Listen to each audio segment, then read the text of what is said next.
Good evening, good folks, and welcome to the City of Muskegon City Commission General Session for this Tuesday, July 8th, 2025.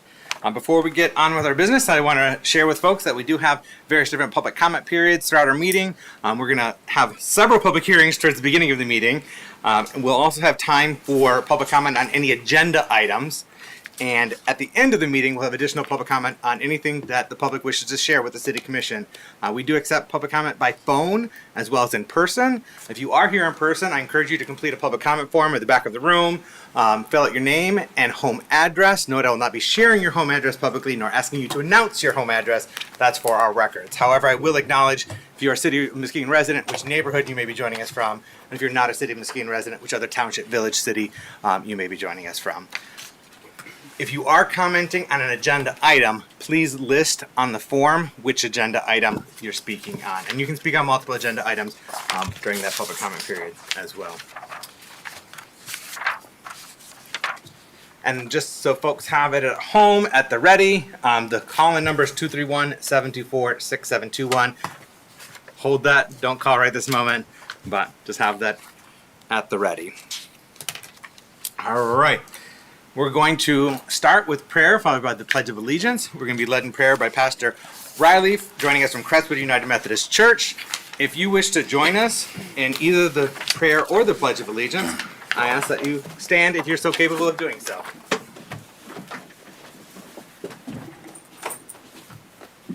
Lord, we thank you for this day. We pray that you will continue to lead us as you only can do. We pray for this meeting tonight that you would direct this commission and that they would do the will of your people. We pray for our leaders in this great city of Muskegon.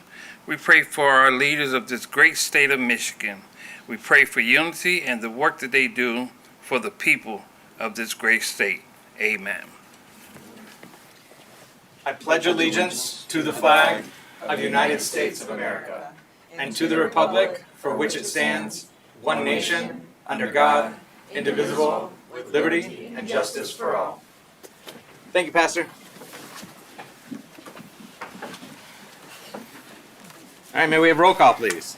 Commissioner Keener? Absent. Commissioner German? Here. Commissioner Gorman? Here. Commissioner Cochin? Here. Vice Mayor St. Clair? Here. Mayor Johnson? Here. Commissioner Kilgo? Present.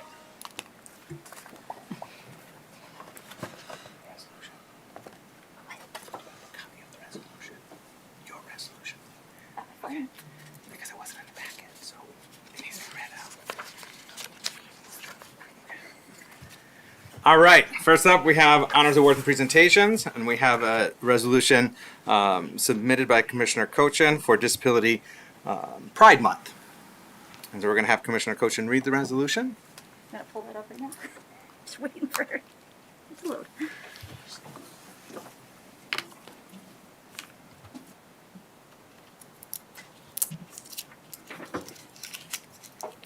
In the meantime, how would I invite? Yes, that sounds good. I believe we have a member in the audience who was inspiration for the Disability Pride Month resolution and worked with Commissioner Cochin on it. And so I'd like to invite you to share some remarks with the commission, if you'd like to. You can come forward. You can stay seated there. I believe you got a microphone. Your choice if you want to come forward or stay where you're at.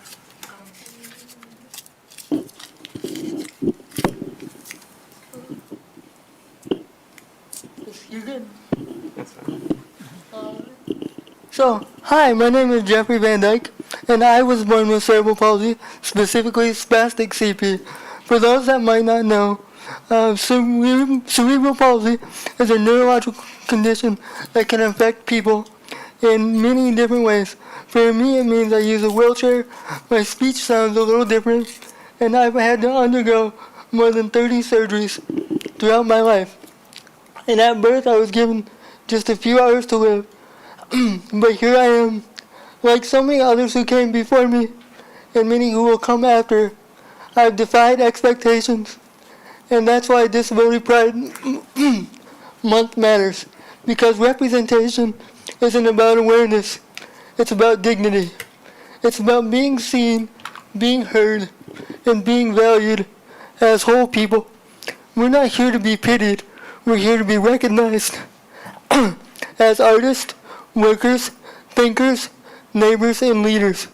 Because disability isn't rare. It's one of the only identities anyone can join at any time. There's no such thing as non-disabled, only not disabled yet. And disability doesn't exist in a vacuum. It crosses into everything. Gender, age, race, sexuality, class, and faith. It touches every community, so it should be part of every conversation. Disability Pride Month reminds us to think beyond the diagnosis, to honor everyone who lives with one, and to remove the barriers that still keep many of us unseen. This month is about joy. It's about truth, and it's about saying we belong here too. Together we rise, not despite our disabilities, but with them. Excellent. Thank you.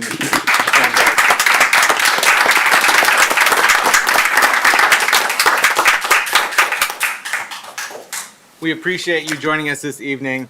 Moreover, we appreciate your powerful and impactful advocacy and the work that you do day to day, and the courage that you share as well. And so we're pleased to have you here, and not only as guests, but as a neighbor. Thank you. And Commissioner Cochin. Yes. So do I need to make a motion first? Or no? Read it, and Okay, then yes, I thought. Right. we'll take a motion to. Okay. Honoring July as Disability Pride Month resolution. Whereas, according to the CDC, over 70 million people in the United States have a disability. Whereas, according to the Disability and Healthcare Data System, 2,189,958, or 1 in 4 adult Michiganders, have a disability. Whereas, the Americans with Disabilities Act was signed into law on July 26, 1990. Whereas disabled people continue to face discrimination, inequities, and societal stigmas. Whereas disabled people live full, vibrant, and meaningful lives, contributing to our nation and our great city. Whereas disabled people deserve the respect, like all other peoples of our city, no more, no less. Whereas Disability Pride Day was first celebrated in 1990 in Boston and now all across the country, started in the month of July. Whereas Disability Pride Month provides an opportunity for Muskegon residents and all Americans to learn more about the history, inequities, and value of the disabled community that they bring to the country, as well as the opportunity for the city government to take an active role in looking at albinism and enacting policies that support and acknowledge our disabled citizens. Now, therefore, be it resolved that the City Commission respectfully honor and acknowledge July as Disability Pride Month by adopting this resolution and displaying the history and information on disability pride and disability resources in the lobby of City Hall. Thank you, Commissioner Cochin, for submitting that resolution for consideration. Commissioners, would you like to then, I believe you can make the motion, Commissioner Cochin, in approving this resolution. May I have a support? I move to hereby announce that July be recognized as Disability Pride Month. Support. The foregoing resolution adopted. All right, we have a motion by Commissioner Cochin, supported by Vice Mayor St. Clair. Any discussion, comments, questions before we vote on this resolution? I'm going to go to the motion maker first, Commissioner Cochin. Yes. I wanted to, first of all, thank Mr. Van Dyke for speaking those brave words earlier tonight.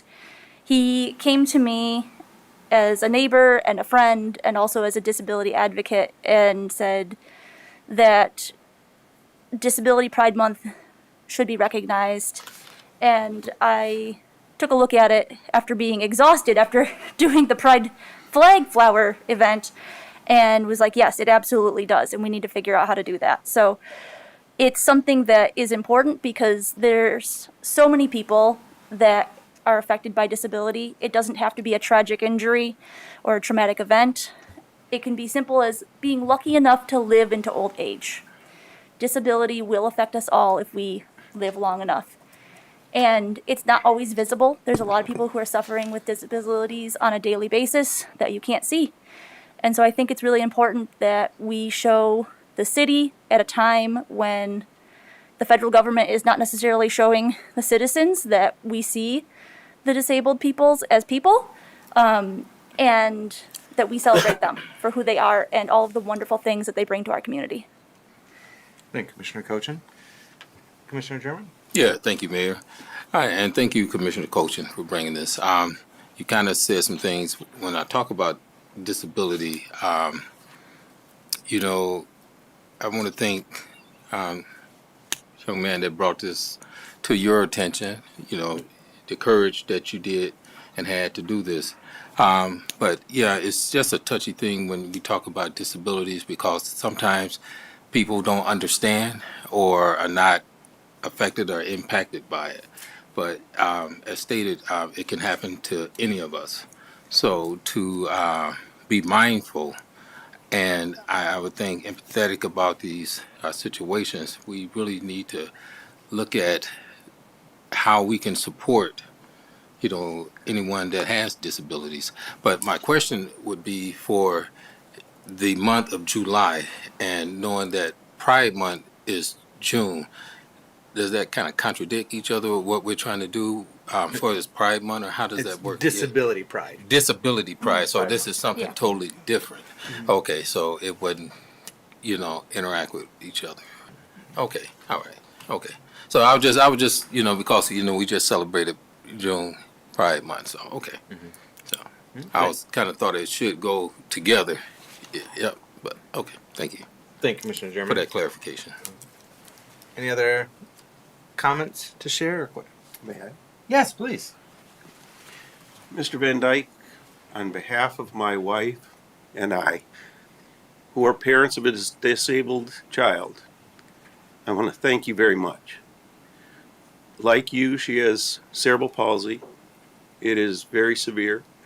She has outlived her life expectancy, and we are thrilled to have her. And I am sure your family feels the same. And I hope you have the support around you as she has through Pioneer Resources, or other organizations in town. But again, thank you very much. No, it means a lot to be able to bring something to the forefront like this. And one thing I will say, you know, Disability Pride Month and Pride Month traditionally, they do intersect. I do want to point that out because people can be disabled and also be part of the LGBTQ community at the same time. So in that way, yes, they do intersect, but they also, each group deserves to be honored and celebrated for their contributions to not only our community, but our world as a whole. But it is important to say that yes, a person can be disabled and part of the LGBTQ community as well. Thank you again. You're here. Thank you, Counselor. Thank you. Appreciate you sharing I that. appreciate it. And thank you again, Mr. Van Dyke.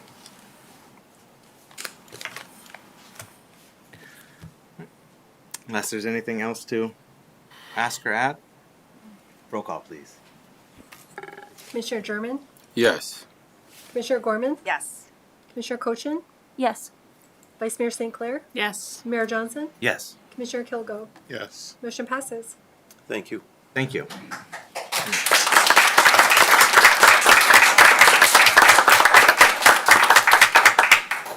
And we'll be sure to get you a copy, a signed copy of that resolution as well, Mr. Van Dyke.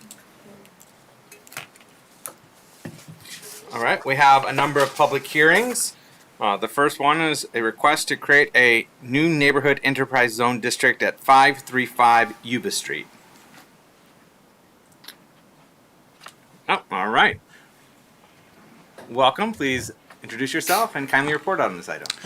Good evening. My name is Jake Ekholm. I'm the Director of Development Services for the City of Muskegon. I am pinch hitting for Development Analyst Hines. She is off on vacation. So we have a number of these tonight. They are all the same thing. They are simply to hold the statutorily required public hearing to take any public comments on consideration of either single parcel districts or very small multiple parcel districts for NEZs for housing infill in at various addresses. So the actual district creation motion and the certificate motion will come at a future meeting if and when these lots are developed upon. Some of these lots that you'll see in these public hearings, such as the one we're on right now, 535 Yuba, has already been acquired from the city. This one in particular by Terry and James Kitchen, two local incremental developers who have worked with us in other capacities, either as realtors or as community supporters.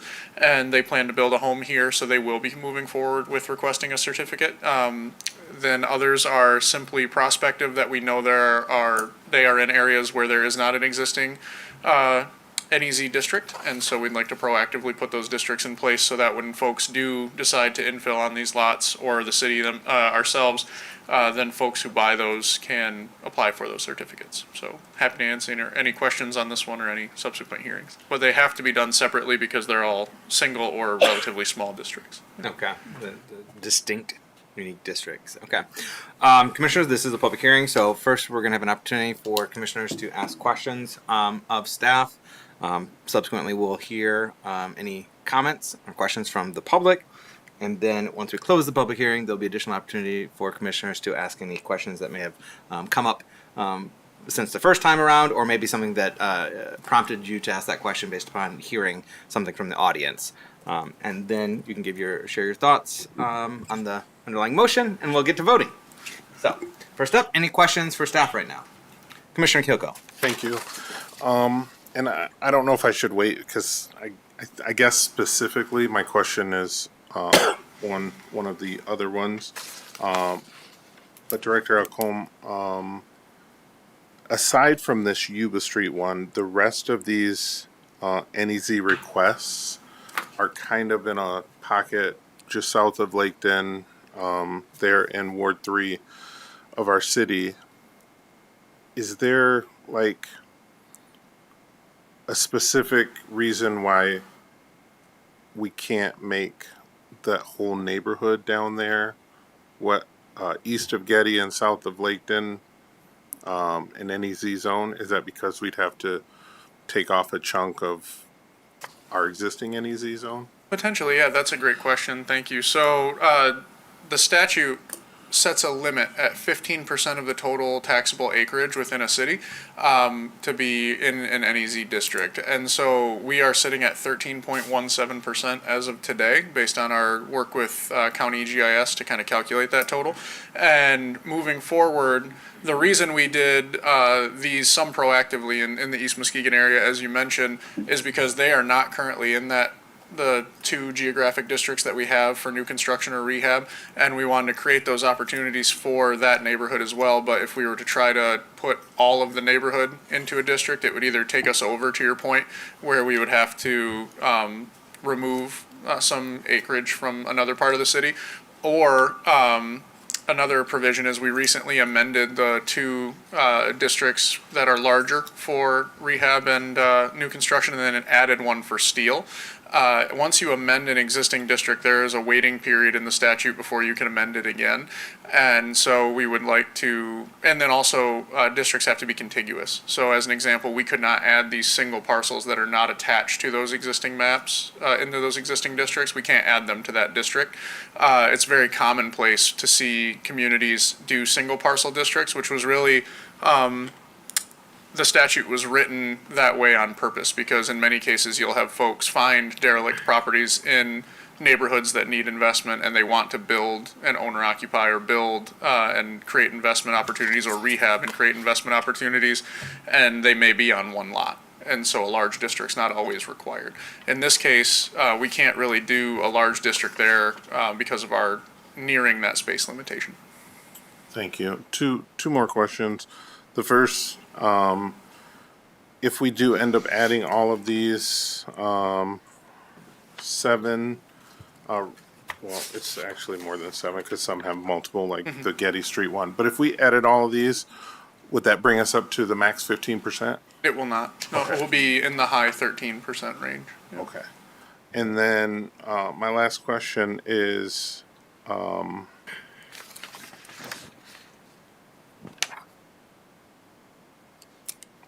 course I forgot it. Yeah, if it comes back to me, I'll let you know, but, thank you. Thank you. Thank you, Commissioner Kilgo. Any other questions for Director Edcombe at this time? No? Commissioner German. Yes, thank you, Mayor. Thank you, Director Ecklund. With the parcel, with the certificate request for 535 Yuba Street, that's a parcel that you said that's up for development by, I'm familiar with the name, the Kitchens, Terry Kitchen. I know who she is.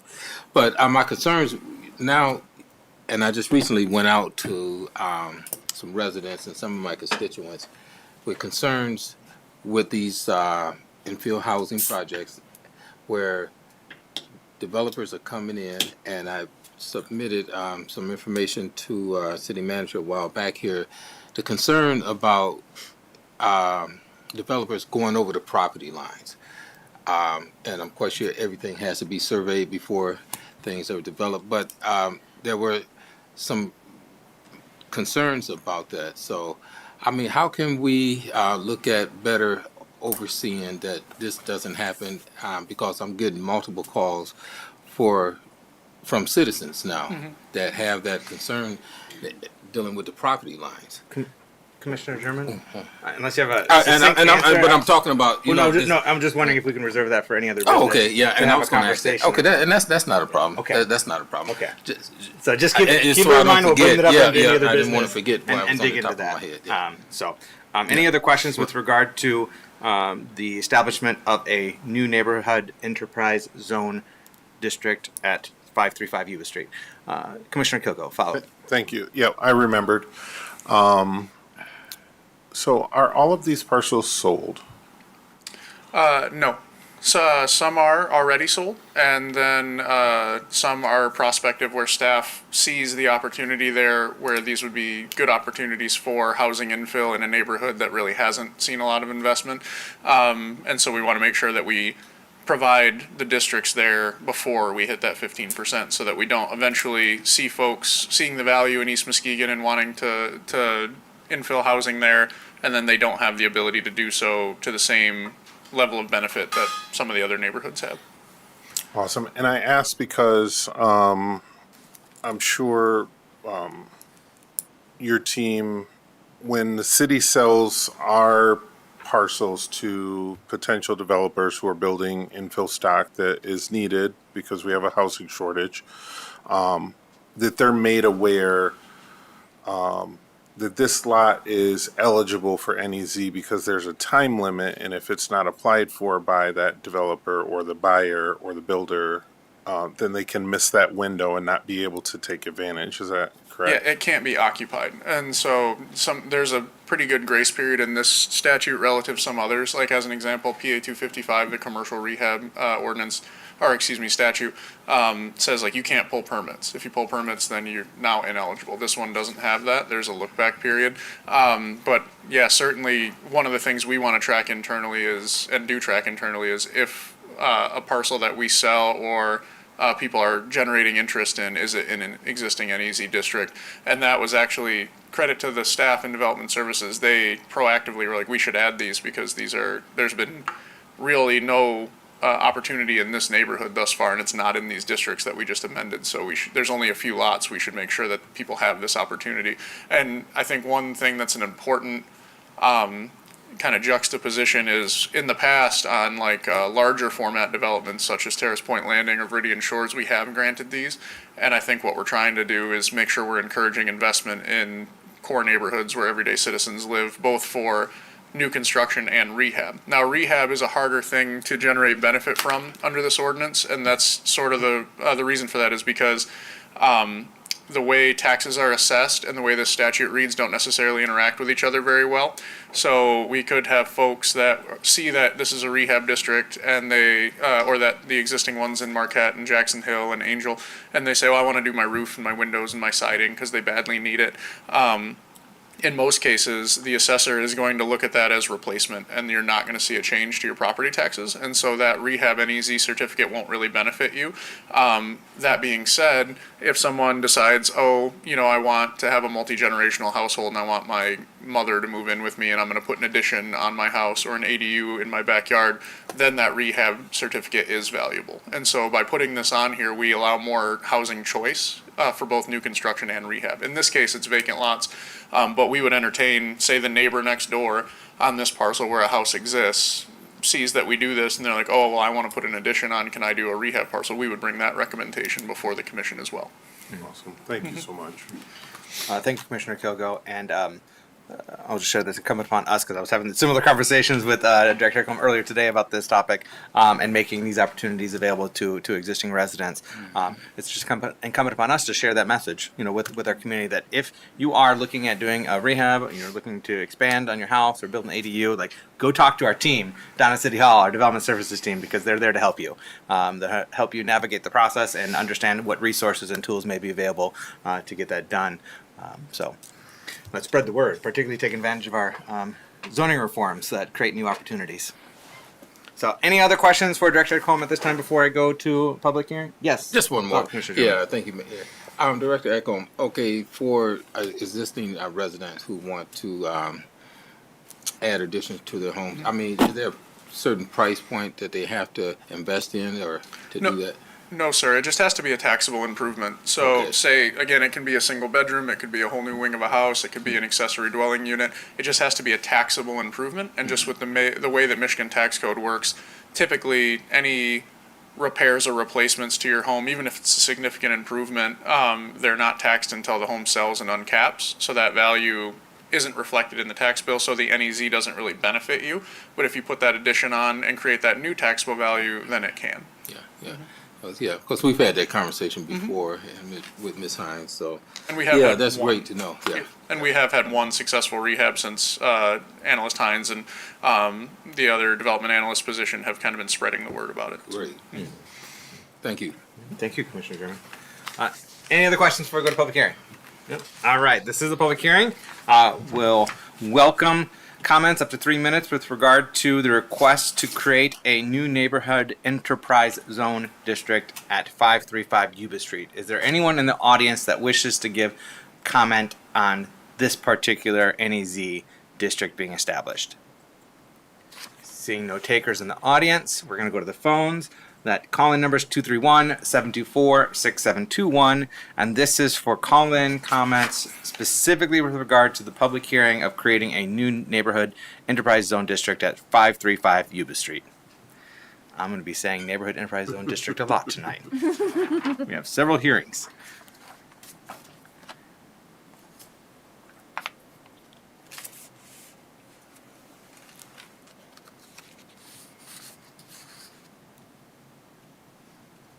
Again, just to check.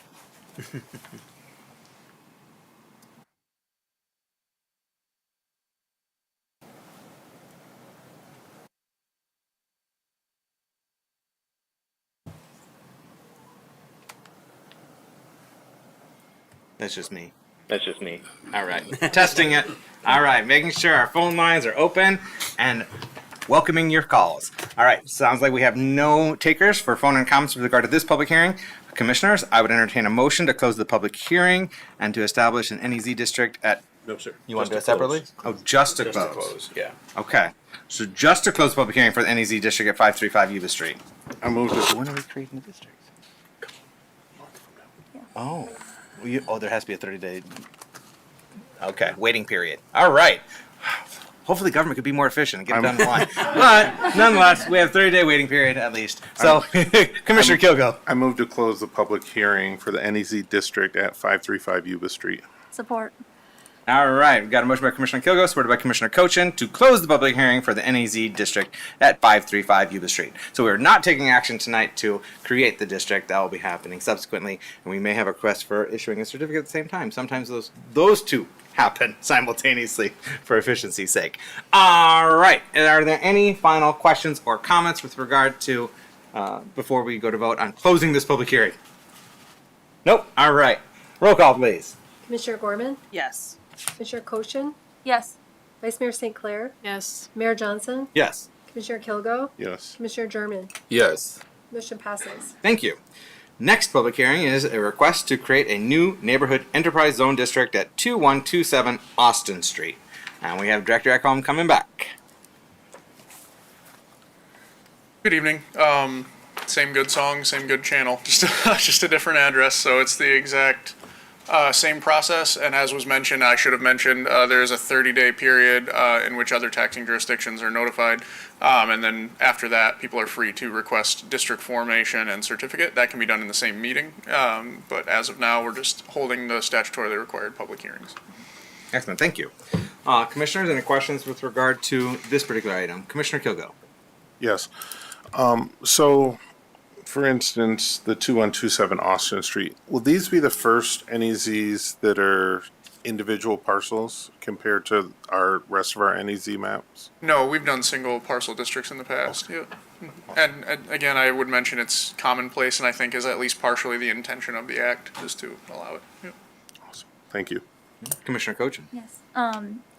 Director Ekholm, I wanted to ask you a question about what you had just stated about the letter that goes out to the public. If folks get that letter and they decide they would also like to take part in that NEZ, what does that process look like? The letter that goes out to the public, I'm sorry. I'm sorry. I thought you said there was a letter that goes out notifying Taxing jurisdictions. So taxing other, jurisdictions. Okay. so like the community college, the Oh. library, county. Never mind. I Yeah. misunderstood. And I think some statutes with tax incentive require it, and then others do not. But we always proactively notify the county and the special millage holders when we have any new districts being formed. Yeah. Awesome. Thank you. Any other questions at this time, commissioners? No? All right, this is a public hearing. Is there anyone in the audience that wishes to give comment on the public hearing for an NEZ district at 2127 Austin Street? Seeing no takers in the audience, we're going to go to the phones. That call-in number is 231-724-6721. This is to give comment specifically with regard to an NEZ district being established at 2127 Austin Street.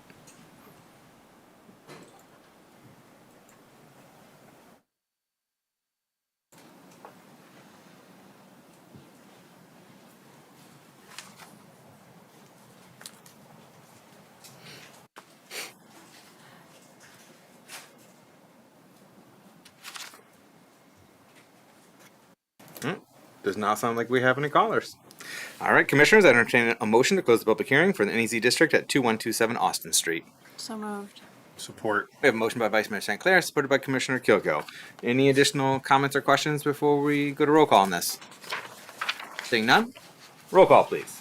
Commissioner Cochin, Yes. Vice Mayor St. Clair, Yes. Mayor Johnson, Yes, Commissioner Kilgo, Yes. Commissioner German, Yes. Commissioner Gorman. Yes. Motion passes. thank you. Next public hearing, request to create a new neighborhood enterprise zone district at 2262 Austin Street. Director Ekholm, do you have anything to add? It's the same same type of public hearing, same district, just a different location. Do you have anything to add with regard to this particular No, sir. NEZ district? Okay. Commissioners, do you have any questions particular to this location for creation of a NEZ district? Nope. All right. We're going to go to the audience. Is there anyone in the audience that wishes to give public comment on the establishment of an NEZ district for 2262 Austin Street? I see no takers in the audience. We're going to go to the phones. That's 231-724-6721. So this is for call-in comments specifically with regard to a request to create a new neighborhood enterprise zone district at 2262 Austin Street.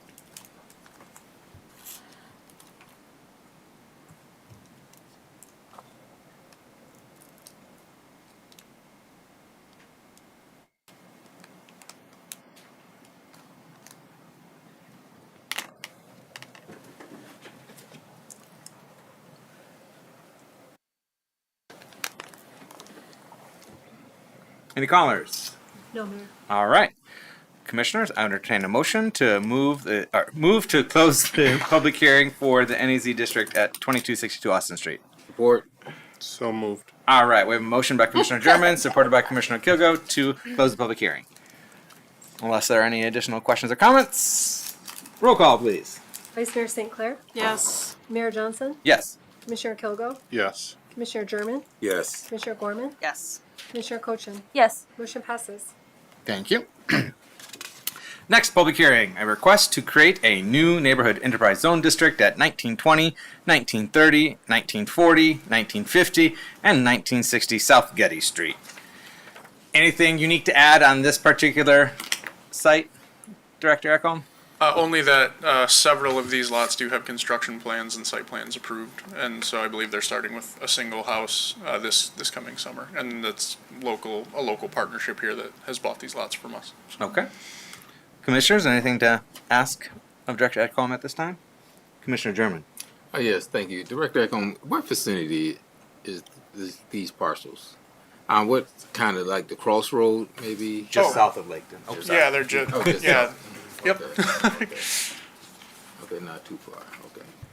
All right. That's Getty and Delano in the bottom corner of the map Okay. there. Yeah. All right. So I have an idea. Where that- Okay. Any other Thanks. questions? All right. We're going to go to the audience. This is a public hearing. Is there anyone anyone present who wishes to give public comment with regard to the establishment of a neighborhood enterprise zone district at 1920, 1930, 1940, 1950, 1960 South Getty Street? I see no takers in the audience. We're going to go to the phones. That number is 231-724-6721. This is specifically with regard to establishment of an NEZ district on South Getty Street.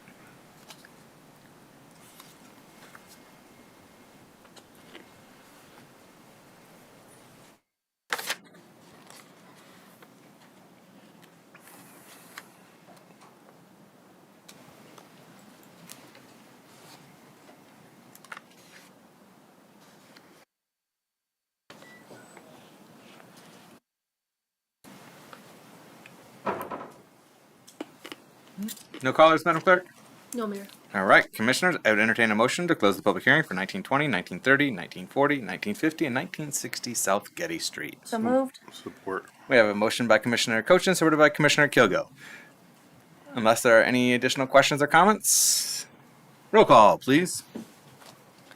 Mayor Johnson, Yes. Commissioner Kilgo, Yes. Commissioner German, Yes. Commissioner Gorman, Yes. Commissioner Cochin, Yes. Vice Mayor St. Clair. Yes. Motion passes. Thank you. Next public hearing is a request to create a new NEZ district at 2209 Valley Street. Director Ekholm, anything unique to share about this site? No, sir. All right. Commissioners, any questions with regard to NEZ district at this particular site? Nope. All right. Audience, anyone wishes to give public comment on this particular site for the creation of NEZ district? Seeing no takers here with us in person, we're going to go to the phones. That number is 231-724-6721. This is a public hearing specifically with regard to creating a new NEZ or Neighborhood Enterprise Zone District at 2209 Valley Street.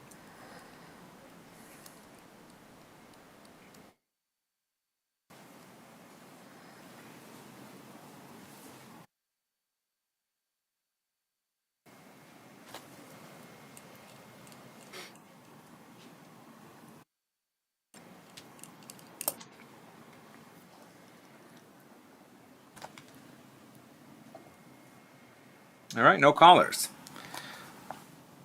Commissioners, I'd entertain a motion. So moved. Support. No, wait, sorry. All right. Yeah, you got it? Motion to create a neighborhood enterprise zone at No, 20, to close the public sorry, hearing. to close the public hearing Or 2209 for Valley Street. 2209 Valley Street. Support. All right, we have a motion by Vice Mayor St. Clair, supported by Commissioner Cochin. Unless there are any questions or comments, roll call, please. Commissioner Kilgo, Yes. Commissioner German, Yes. Commissioner Gorman, Yes. Commissioner Cochin, Yes. Vice Mayor St. Clair, Yes. Mayor Johnson. Yes. Motion passes. Thank you. Next public hearing, a request to create a new Neighborhood Enterprise Zone District at 2247 Valley Street. Director Ekholm, anything unique to share with regard to a district at this site? No, sir. All right. Commissioners, any questions specific to this site? No? Audience. What's the price of these lots, properties?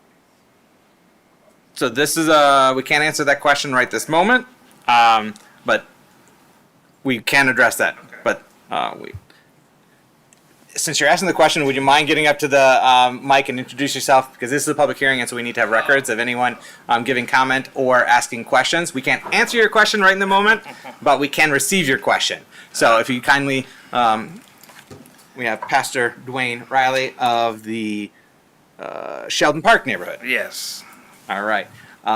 If you'd restate your question for the audience and the commission. Well, I wanted to know what was the average price of these parcels for sale? All right. Thank you for that question, sir.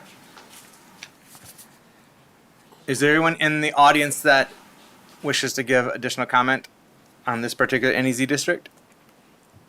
Nope. We are going to go to the phones. That's 231-724-6721. This is a public hearing specific to the creation of a new neighborhood enterprise zone district at 2247 Valley Street.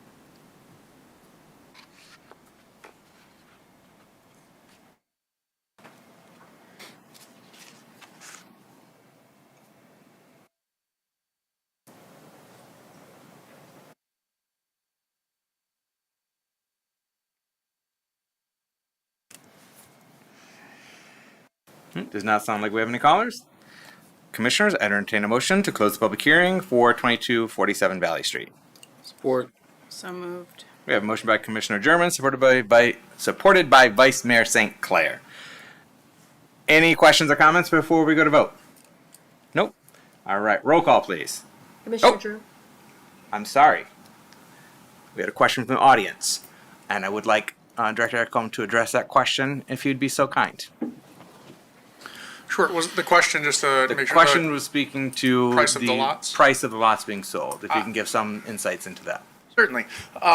So the infill housing lot sale program with Development Services allows for anyone to purchase a buildable city lot at 75% of its true cash value per Muskegon County assessing. So if it's listed as an example at $4,000, you're going to buy it from us at $3,000. And then from there, you have 18 months to complete construction of at least one single-family unit on that lot. And if not, we may record a reverter back over that deed and take that lot back. There are also incentives if getting that home done timely, that a percentage of that purchase price can be rebated. So that can become a representation of the market value of the lot. With the reinvestment that's put into it. But 75% of the true cash value is the short, easy answer. All right. Thank you, Director Echolm. All right. Unless there's anything else to ask or add, roll call, please. Commissioner German, Yes. Commissioner Gorman, Yes. Commissioner Cochin, Yes. Vice Mayor St. Clair, Yes. Mayor Johnson, Yes. Commissioner Kilgo. Yes. Motion passes. Thank you. And our final public hearing of this evening, a request to create a new neighborhood enterprise zone district at 2155 Continental Street. Director Echolm, anything unique to add to this particular site and request for an EZ district? No, Mayor. All right. Commissioners, anything to ask or add with regard to this particular site? No? Audience, is there anyone present that wishes to give public comment for the public hearing on the creation of an NEZ district at 2155 Continental Street? I see no takers. Phone in comments, 231-724-6721. If you wish to call in to share up to 3 minutes of remarks with regard to, or questions, with regard to the establishment of an NEZ district at 2155 Continental Street.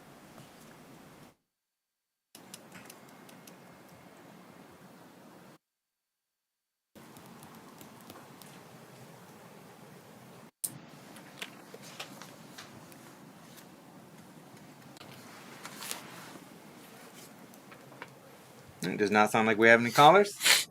Okay, Commissioners, I would entertain a motion to close the public hearing for an NEZ district at 2155 Continental Street. So moved? Support. We have a motion by Commissioner Cochin, supported by Commissioner Kilgo. Unless there's anything to ask or add, roll call, please. Commissioner German, Yes. Commissioner Gorman, Yes. Commissioner Cochin, Yes. Vice Mayor St. Clair, Yes. Mayor Johnson, Yes, Commissioner Kilgo. Yes. Motion passes. thank you. All right. Is there anyone in the audience that wishes, was there All right, do we have any federal, county, or state officials or tribal nation officials who wish to give public comment at this time or wish to give us updates? All right, seeing none, we're going to move on to public comment on agenda items. I do not have any forms. Madam Clerk, have you received any forms for public comment on agenda items? I have not. All right, is there anyone in the audience that wishes to give public comment on an agenda item? All right, seeing none in the audience, we're going to go to the phone.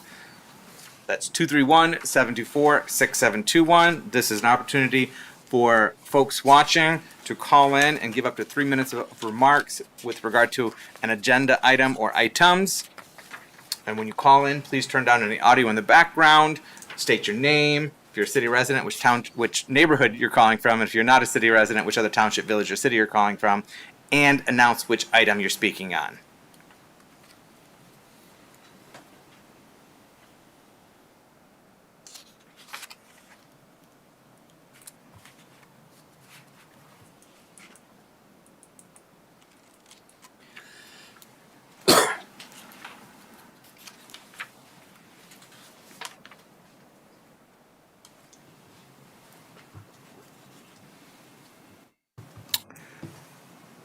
No callers?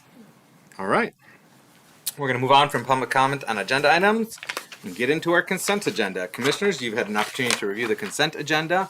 Are there any items that you wish to have removed for separate discussion and vote? I see Commissioner Cochin first.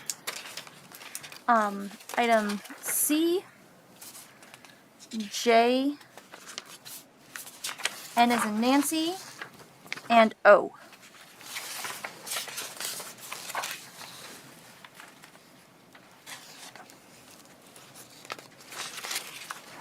Commissioner German? Yes, thank you, Mayor. Excuse me. Item E is in Edward. G is in German, and H is in house.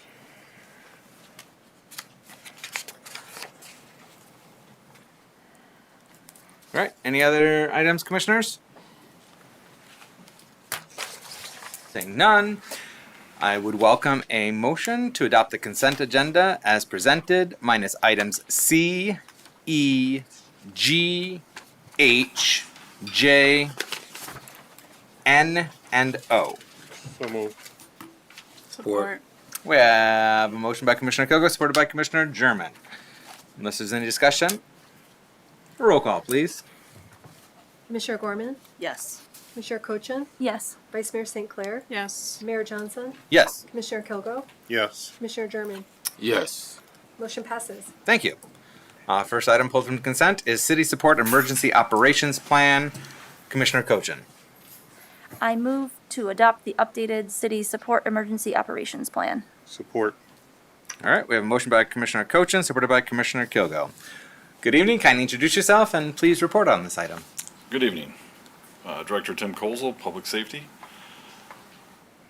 A little while ago, we had a pretty significant event on Halloween, if you recall. We had a little bit of snow that caused some issues in town, and it started a conversation with myself and administration about trying to get something locally, since we didn't have a local emergency operations plan, to specifically target our weather-related events, to be able to outline, as I like to say, a playbook that we can just pull out to be able to start the process going, to have each division identified that would be responsible for those specific areas. Director Pete Wills spent a considerable amount of time putting this together. He modeled it after Michigan State Police plan, their actual template. We pretty much just plug and played with the individuals that would be assigned to those different areas into the actual document, and we're presenting it to you today for adoption. Thank you, Director Kozel. Commissioner Cochin. Thank you. First of all, thank you, Director Kozel. I appreciate your work and then the city's work on putting this together. What I wanted to know, because as we've seen in the news, it's important to have a preparedness plan. What do you feel is probably the single most important part of this plan? Having those areas identified and the people identified that can be at the table, that can be in the actual room when something occurs, that we can say we're gonna start the plan, we're gonna start our operations, we're gonna get the plan rolling. And this is gonna be also in cooperation with our local, our county government and their emergency plan. Yeah. that's the biggest thing, is having everybody identified that will be responsible and their known responsibilities. Yeah, I think that's really important. And for me, my first thought is this is going to end up saving lives. Having people who are going to know what to do, when to do it, it's incredibly important. So I wanted to thank you for doing this work. And certainly, I think one thing that we cannot forget is that we want to also, as part of adopting this, is also planning. We want to start looking at planning for a possible event so that we can also, when that time comes, we can be really ready. Thank you, Commissioner Cochin. Commissioner Kilgo. Yes. As the one item that I had some interest in, item C here today, also, like Commissioner Cochin said, my thoughts and prayers do go out to families in Texas and North Carolina who just experienced a devastating natural disasters, and it correlates with this agenda item so that the city of Muskegon and Muskegon County can show our residents that we are prepared in case of emergencies. My question is, does the plan outline alerting? You just spoke to preparation, but one of the things that they're saying could have saved more lives than those other states were alerting citizens. Does our plan speak to how and who, if there are certain natural disasters or emergencies, that we can alert our citizens? The specificity of doing that isn't in the plan itself. It's the group, when we do get together, to make those determinations at that time for making those notifications. Again, we'd be partnering with our emergency manager to make sure that we get it out to the right people and through the right mechanism. Thank you.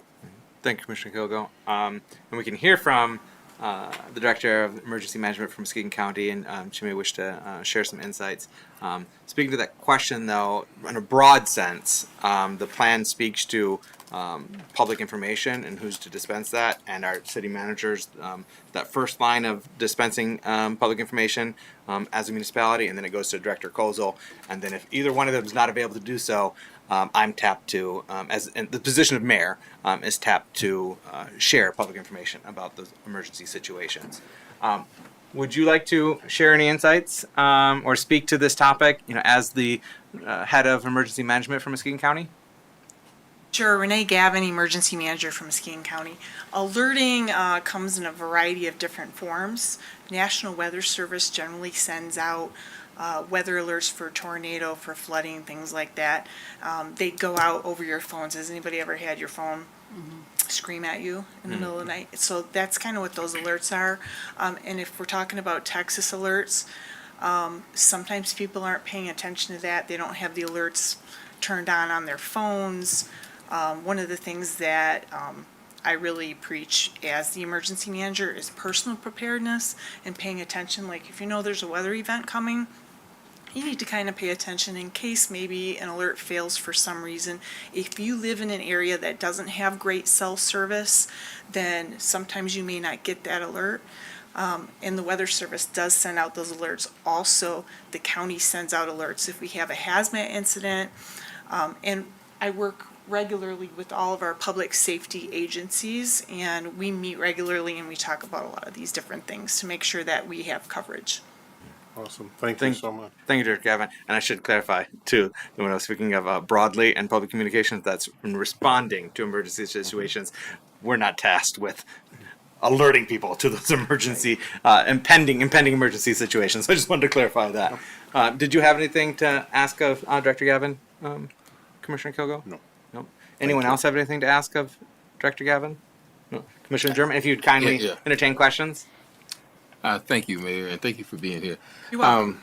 Like larger cities, and this might not apply for the county of Muskegon, do we have any type of fallout shelters for emergencies or anything like that? So I've had a couple people tell me that there are fallout shelters in the old fire station downtown Muskegon. I don't know if that's true. As far as fallout shelters, I know there's some companies here that have been involved in manufacturing of tanks and other items like that who were built to federal specifications back during the Cold War, where they have tunnels and things like that. So if you're talking about nuclear and that kind of stuff, I don't have a list. I have an awareness of maybe some areas. I don't know that they're available for the public or not. That would be a bigger conversation. Okay. Thank you. The former Steel Middle School was built with a fallout shelter in the basement. I may? Yes. Within the plan, we do have on page 60 pre-identified shelter locations within the plan, so. Awesome. Thank you. That's something you can share with the commission? Sorry? Is that something we have access to? We would have access to the entire plan. Okay, correct. yeah, Yes. okay, thank you. Yeah. And if anything would get to that point, we'd be letting everybody know, just like we've done with our cooling centers, with our extreme heat, Right. we've been saying what's gonna be open Yeah. with information out there. Okay. Yeah, I Thank you, think Chief Goldsmith. those emergency shelters that he's referencing, which I don't know if they're red, because I remember having conversations with Director Gavin about that, whether they're Red Cross certified or not, because we've listed some emergency shelters, like Simray Community Center was listed on there, if I recall correctly, Muskegon Community College. There are like 5 or 6 locations on there, but I don't know if all of them are Muskegon High School and Muskegon Heights High School, but I don't know all of them are Red Cross certified for their assistance, because there's only a few sites in Muskegon County for that. Could you give insights into the distinction between the two? So fallout shelters is one particularly, that's a completely different thing. Those are usually underground. If we're talking about warming centers and cooling centers, those typically are places that are open normal business hours during the day, like a library or a community center or a fire station. Sometimes the fire stations will stretch those hours and people can stay. They're not there to sleep or live. A shelter for so like the Muskegon County Rescue Mission, that's a shelter that is licensed and people can stay there overnight.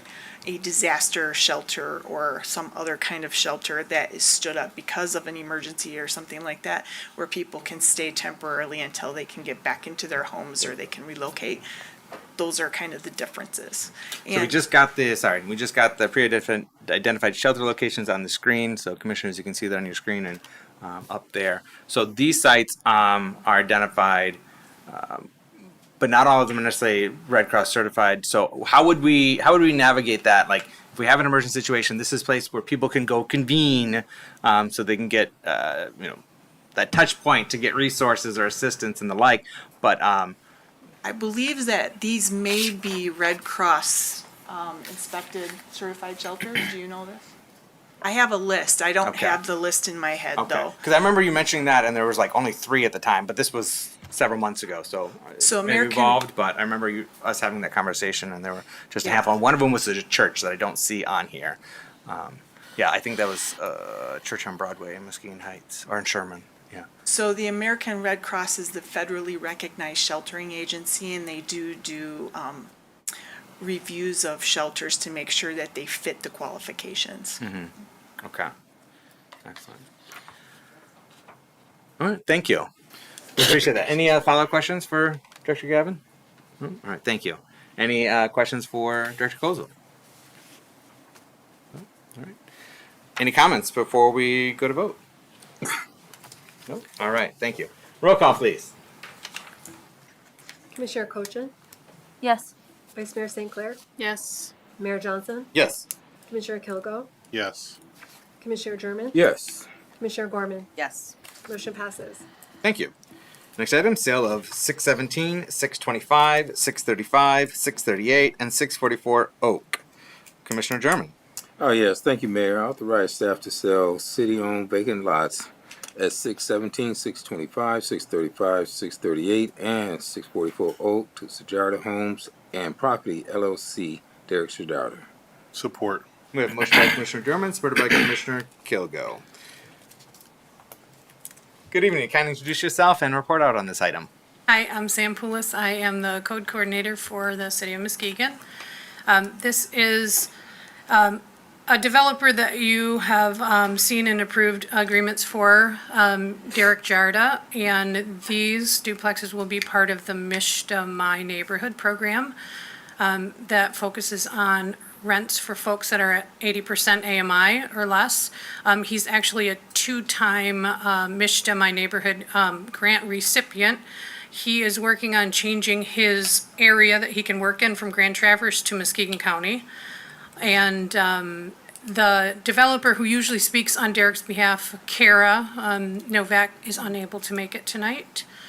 We have 5 lots on this. 3 of them will be combined and split into 4, so we'll end up with 6 duplexes. There's 2 parcels on the north side of Oak that are quite deep. Those eventually will have ADUs, or that's the developer's plan, to eventually put ADUs behind those. Thank you. Commissioner German? Oh, yes, thank you, and thank you for being here tonight. So did I hear you say these are going to be split up and it'll be a total of 6 lots? Yes, so 617, 625, and 635, those will be combined and split into 4 lots that are about 51 feet wide and 100 feet deep, I believe. And you said duplexes also? Duplexes, Right. yes, sir. So there's an alley available? You don't for- need an alley for a duplex, only a triplex. Triplex, Yep. okay, okay. And the reason I pulled this off the agenda, because that's actually in my ward and I'm familiar with that area. As I stated before, there's a lot of development going on within the core of the city now. And I've received calls about property lines and developers going over on other people's property lines. And as I mentioned, I had some conversation with our city manager one time, and which resulted into a civil issue.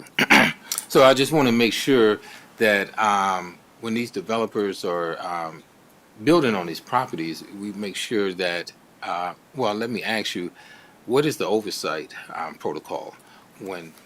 Well, the purchase agreement outlines that they have to break ground within 60 days. And so I do that. I work very closely with the building inspections department. And I also have access to their system, so I can see when the permits are being pulled, if the footings are approved, and I keep track of that timeline, just to make sure, of course, weather allowing, because there's some special considerations in this area with foundations and what happens to our ground here in Michigan. So that's really our process, is to check through the building and inspections department, stay in communication with the developers. With very rare exceptions, I've had no issues with that. And to speak to the boundary issue, we do not require a survey on these properties. However, I would say more than 90% of the agreements that I have helped execute, they have the property staked off by a certified land surveyor company. And so they have the corners of the parcel staked off and they have the house placement staked off. More often than not, what I find is the neighbor, through years of living next to a vacant lot, they kind of spread out a little bit and they're actually encroaching onto the city vacant lots. That's what I find more than the other way around, so. So you saying, if I heard you correctly, you don't require a survey, but the developer hires their own surveyor or Correct. whatever to make sure that everything's in compliance and that the property lines or the boundaries are Correct. accurate. Okay, all right. That's what I wanted to find out, because I've had that conversation with several residents, which is a concern because, again, the culture of the neighborhoods are changing now.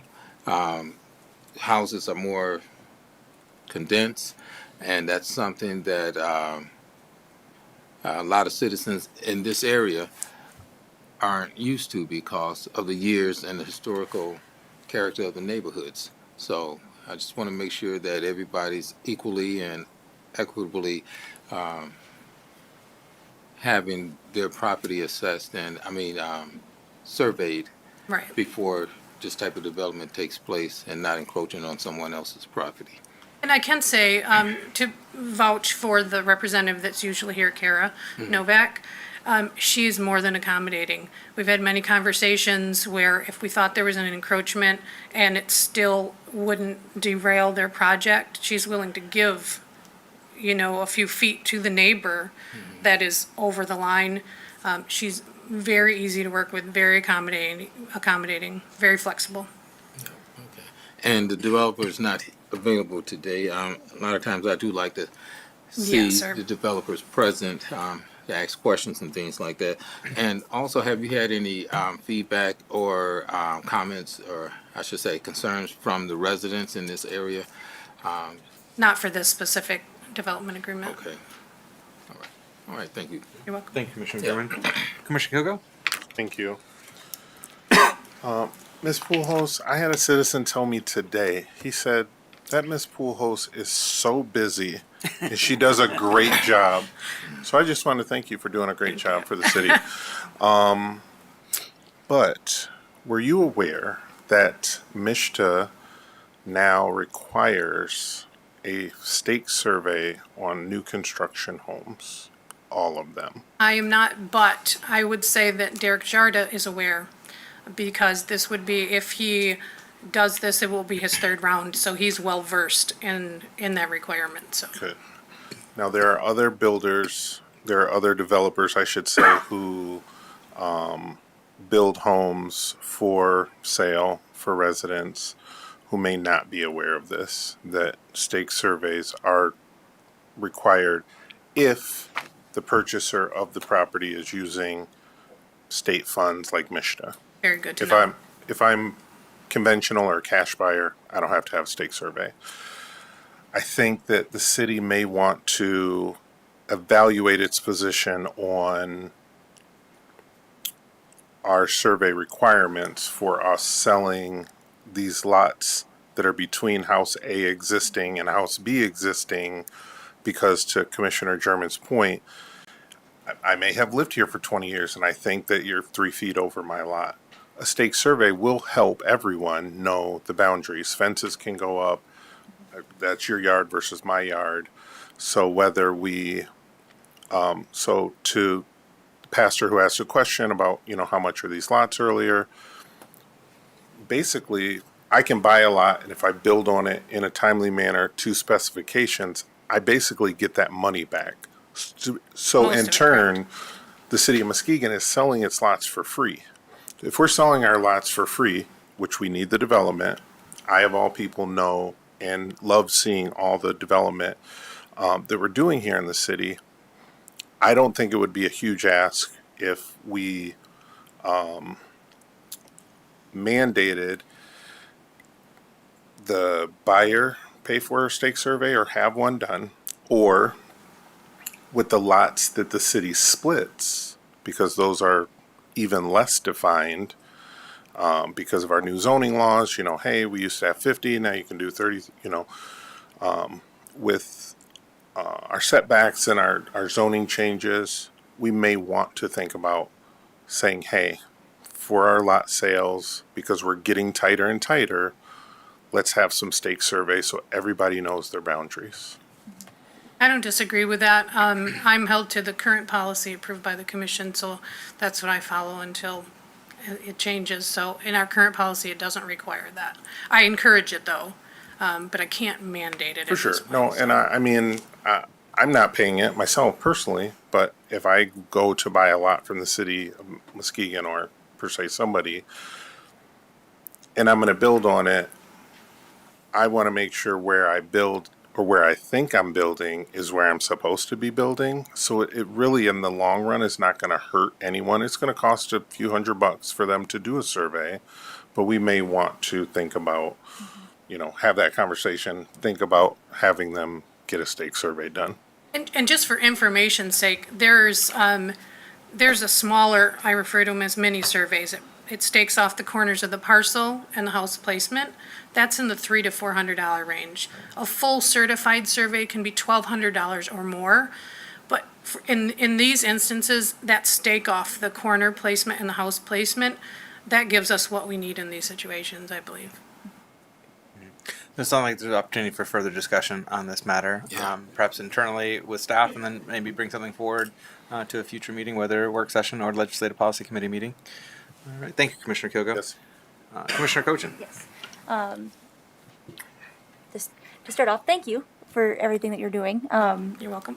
I would also echo Commissioner Kilgo's sentiment about looking at that as a possibility in the future at an LPC meeting or another future meeting. The one thing I did want to ask though is the breaking up and the selling of these lots into individual homes. Can you tell me like roughly what these homes are being sold for? Well, these would be duplexes, they wouldn't be sold, they'd be rented. And if they are regulated by MISTA, and the requirement is to only put folks in there at the 80% area median income, MISTA typically follows HUD's guideline of it's approximately 30% gross of your income or less for housing. I don't know that specifically for this grant. Typically, that's what they would, that's where they would cap these rents at. Okay, because I'm happy to see, you know, lower income housing coming in for sure. And I'm just trying to do the math in my head. What is the difference between if we had these buildable lots and then we had homes put on them versus duplexes? It's just kind of going through my mind. So I was thinking about that. Thank you. You're welcome. Thank you, Mr. Cochin. Any other questions at this time? Or comments? No? All right. Thank you, Ms. Poulos. Welcome. Roll call, please. Vice Mayor St. Clair, Yes. Mayor Johnson, Yes. Commissioner Kilgo, Yes. Commissioner German, Yes. Commissioner Gorman, Yes. Commissioner Cochin. Yes. Motion passes. Thank you. Next item, Annual Action Plan, Budget 2025, Community Neighborhood Services. Commissioner German. Yes, thank you, Mayor. I move to approve the 2024 Annual Action Plan budget for CDBG and Home Program. Support. We have a motion by Commissioner German, supported by Commissioner Cochin. Good evening. Kindly introduce yourself and please report out on this item. Hi, my name is Sharonda Carson. I am the Director of Community and Neighborhood Services, and I am here presenting our budget this fiscal year, for the HUD's fiscal year 2025, for CDBG, which stands for Community Development Block Grant, and our home funds. Would you like to give a broad overview of the budget or how it's been allocated or is being recommended to be allocated? Sure. So I think I was here last month presenting our annual action plan, which outlined our services that we wanted to offer to the community. A majority of our fund is set aside for our priority and residential facade program. In this past year, we spent almost $500,000 in home repair services in CDBG alone. And so I think it's fair to set aside those fundings to continue that progress and helping the community in that way. There's $200,000 set aside for our fire station bond. And we have $180,000 for admin that helps with the just the carrying out of the programs, and our service delivery, which is all the nuts and bolts of building the policies, procedures, and what have you surrounding the carrying out of the programs. And then we have a $20,000 request for our Kids Power Produce to continue those services. Thank you, Judge And Carson. that's just CDBG. Our home dollars is supporting rehab. We want to continue our efforts in preserving potential housing in the community for sale. Okay. And that's a couple houses that we approved earlier in the consent for purchasing through the land bank. Those are a Yes. couple houses that you're looking to rehab with these dollars. Yes. All right. Okay. Commissioner German as the motion maker. Yes, thank you, Mayor. Thank you, Director Carlson. As our discussion at one of the last meetings, I had a couple concerns, and one was the fire station bond, that the funding is coming out of the CDBG funding, which should be funded under the general fund. Is that correct?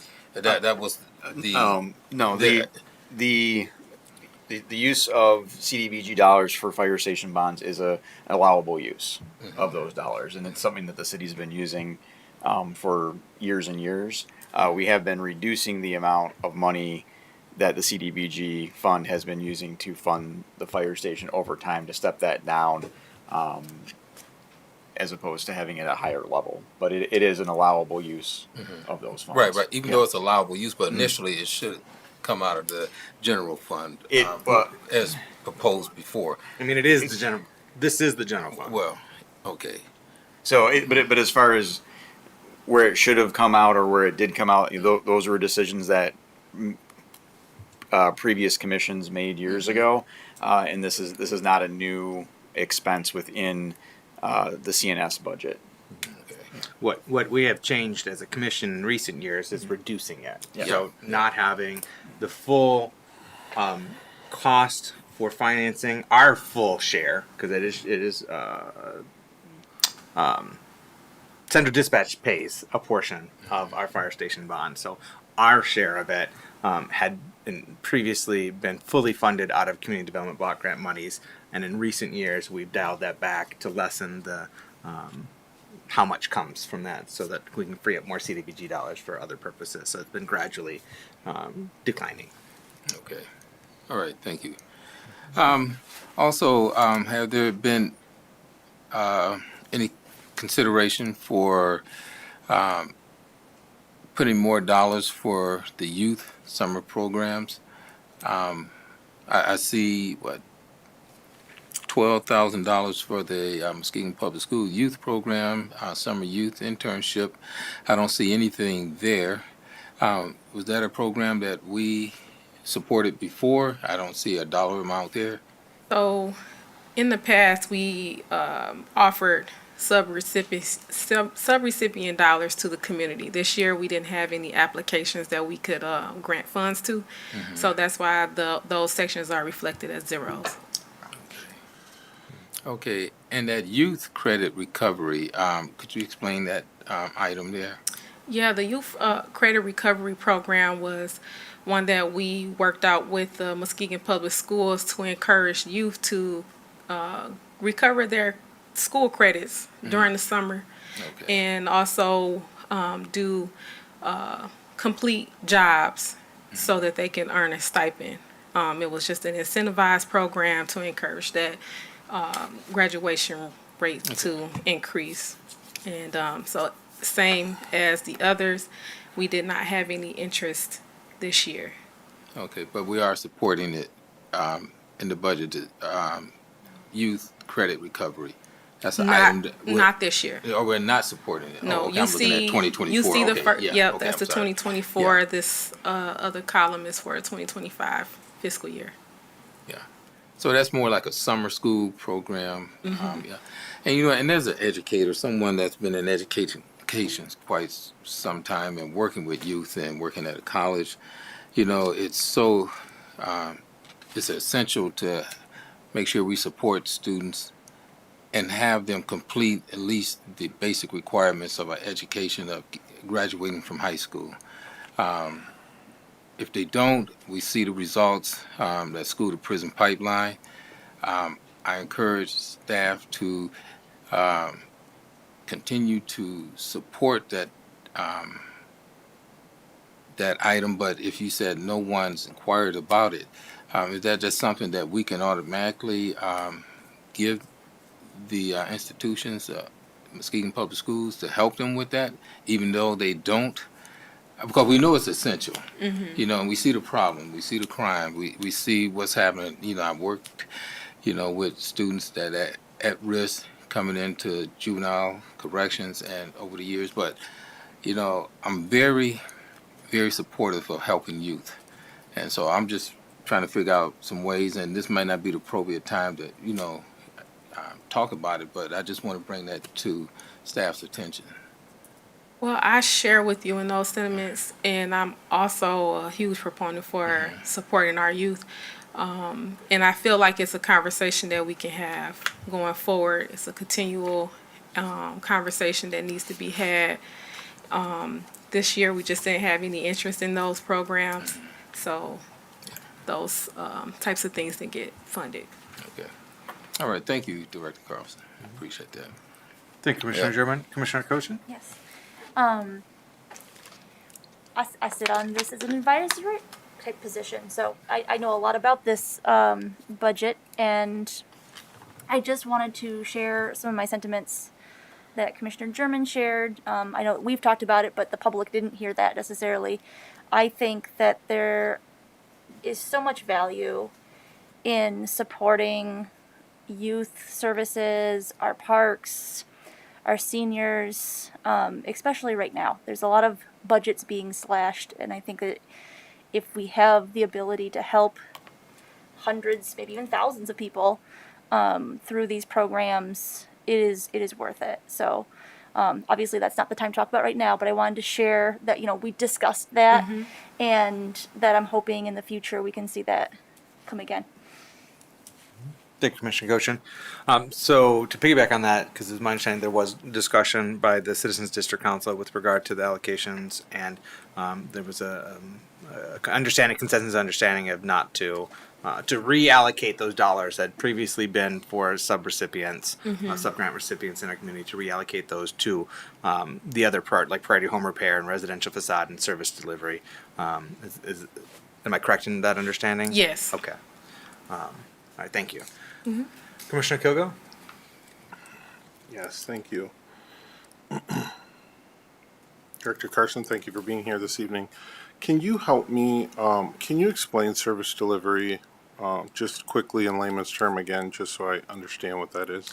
Yeah, it's service delivery refers to like any planning that goes into the program's application, creation, meeting with different organizations outside of the city of Muskegon, anything that goes into like the orchestrating, the planning, the processes of the services that we provide.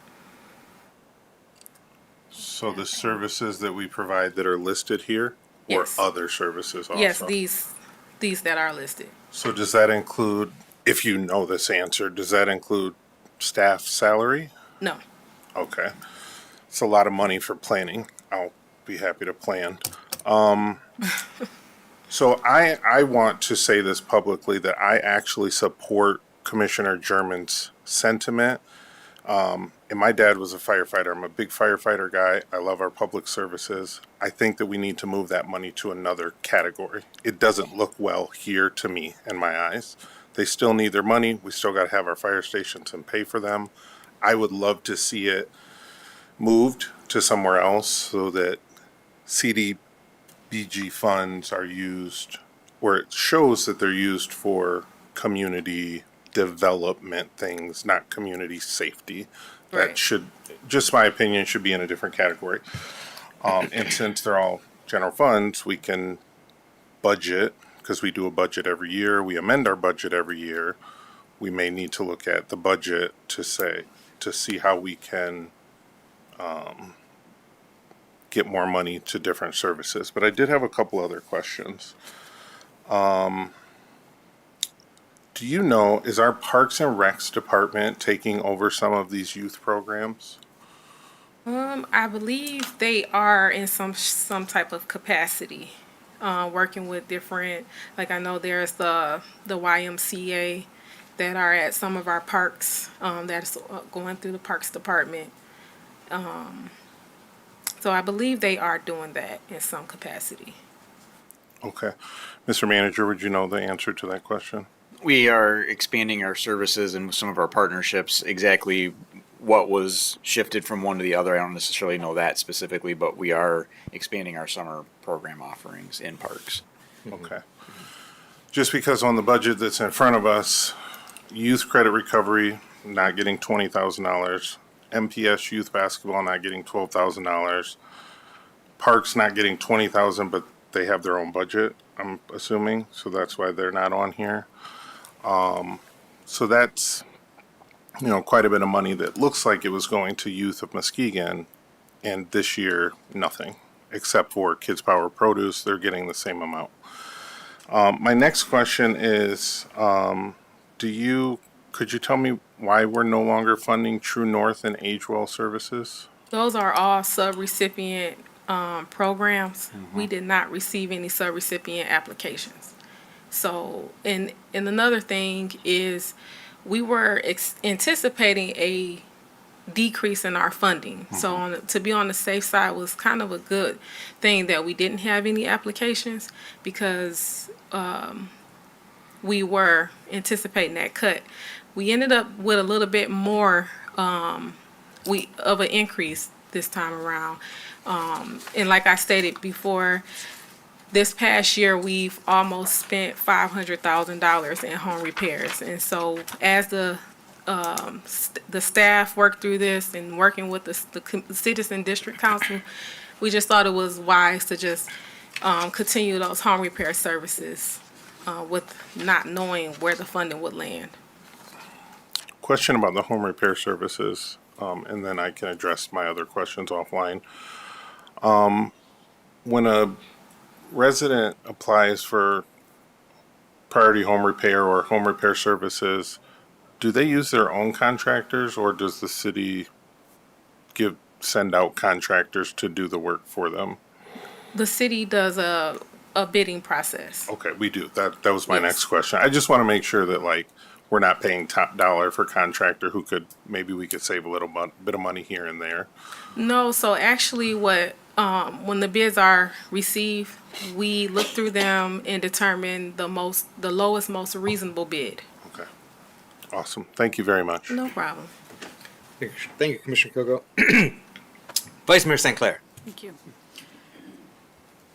Director Carson, can you talk a little bit more about how you solicit grant applications for the sub-recipients? If we didn't receive any this year, I'm curious about how we publicize that opportunity. So it goes out as a public notice. We post it in our in the local newspaper, also on our website, and then I also reach out to anybody who has applied in the past, as well as our COCs and any other groups that I'm a part of, and I try to get the word around to everybody. So we reached out to True North and Muskegon Public Schools and and they just opted not to apply. Yeah, we didn't receive any responses. Thank you. Thank you, Vice Mayor St. Clair. Commissioner Gorman? Calling on you, since she is the only person who hasn't yet spoken on this matter before we go to follow-ups. So with regard to that, what's listed as MPS Youth Basketball, it's my understanding those are employees of MPS. It wasn't an MPS program, so it was not part of Muskegon Public Schools. They did use some school facilities, and it was employees, but it was done separately from the school district. So just to give some clarity there. But there is, speaking of youth programming, and I was going to bring this up under any other business to promote and make sure people are aware, there is Open Gym with drop-in and pick-up basketball happening, and the summer evening youth rec program that's going on with Pathfinders in partnership with the City of Muskegon and Muskegon Public Schools and other agencies and resource partners, and that launched yesterday at Charles Hackley Middle School. So I will share some more information about that under any other business, but just want to let you know that youth programming is happening.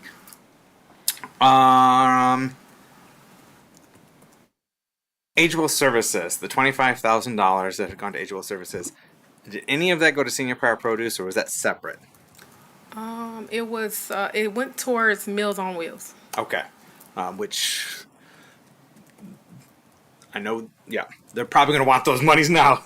And it's an open question whether or not we'll have CDBG dollars for the next cycle.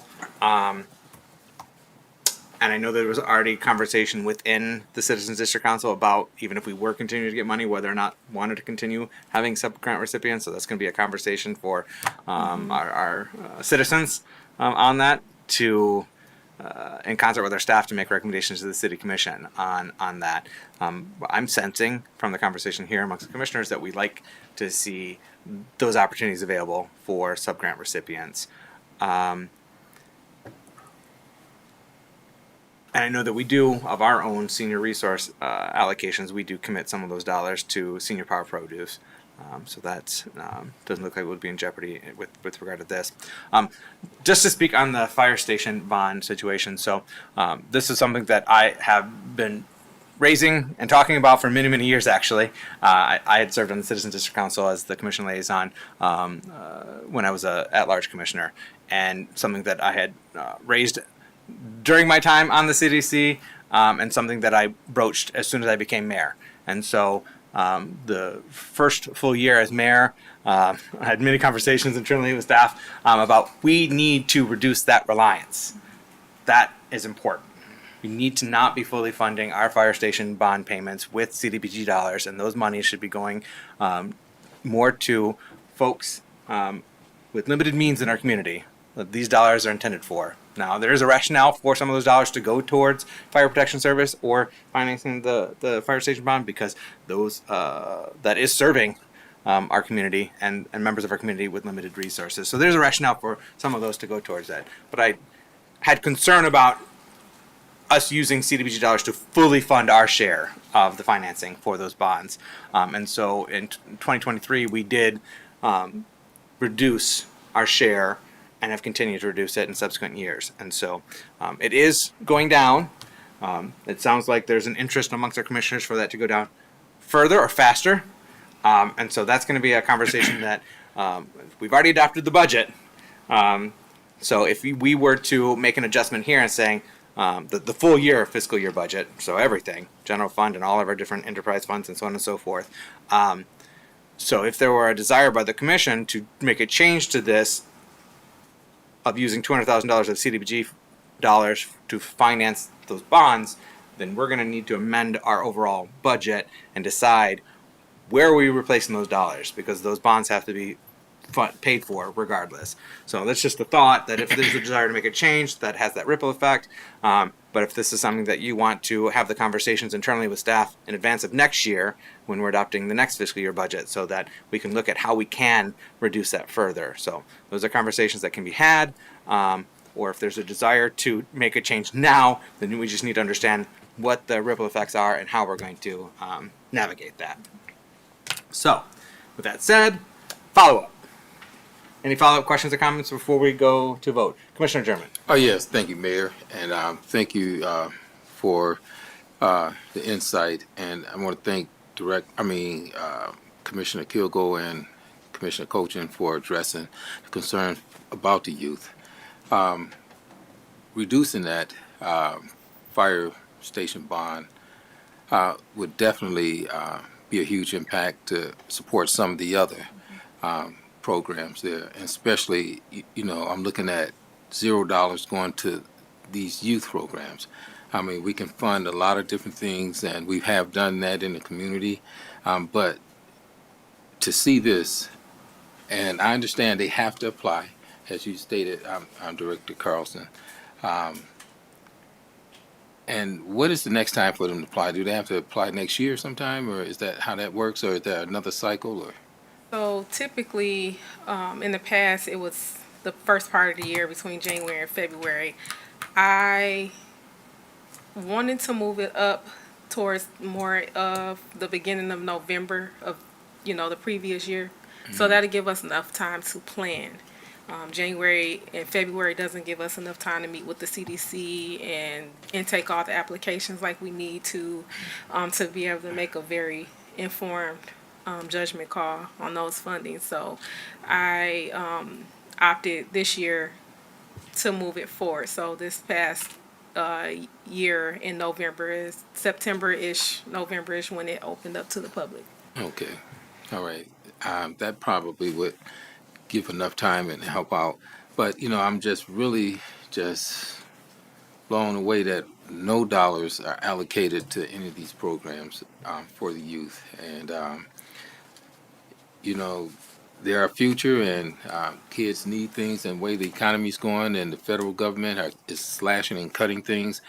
I get it, but we definitely have to invest in these programs. So if it takes, moving money from the fire bond, I'm for that. And so we can free up money and find other sources to do that. I'd like to have that conversation as well. Two things I just want to share right now, Commissioner German. One is there's the dilemma that we have in terms of future potential subgrant recipients is that the current budget proposed by the White House eliminates CDBG funding entirely. Yeah. So this $919,565 that we're anticipating this year, if that budget were to be adopted, we get $0. Yeah. So that's just something to keep in mind going forward. Right. That there's a possibility that we're not going to have any of these dollars after this fiscal year. The other thing I want to share, and just make sure everyone in the audience and at home knows, is that even though it shows zeroing of these programs of youth programming here with these particular dollars of community development block grant monies, we as a city are still funding youth programming, recreation, and parks. Like we've got millions of dollars into our park system and recreation and programming. So I just want to make that clear, that even though you might be seeing on screen that some of these individual sub-grant recipients that had applied for CDBG dollars in the past as zeroed out right now, that does not mean that we're not contributing and supporting youth program activities. So I just want to Thanks for clarifying. make sure everyone in the audience, because not everyone knows, like, Right. but not everyone in the audience would hear that or see that, like, wait, the city's not putting any money in there? So I just want to make sure people know that we are putting money into that. It just happens to be in these particular line items, potentially zero. But Mr. Manager, did you have something to? Yeah, so I was going to add a little bit of context to that too. So within the general fund budget, $3.3 million, which is an increase of almost 6% in Parks and Recreation, where we're spending more on park services, which includes programming and recreation in partnership with Muskegon Public Schools. Some of the after-school programming that's been talked about. We also staff with public safety. That's all overtime dollars that are coming out of our general fund that we're not getting reimbursed for those dollars. So we are spending general fund dollars for youth programming to support people throughout the community. The other thing I want to point out is that our general fund overall budget surplus is $232,972 going into this fiscal year, which keeps us at 13% of a fund balance, which is the city commission's mandated fund balance percent that we have to maintain in our fund balance. If we were to reduce the fire station bond payment and take that out of the general fund, we would either drop below the 13% or we would need to find other areas in the general fund to cut. So as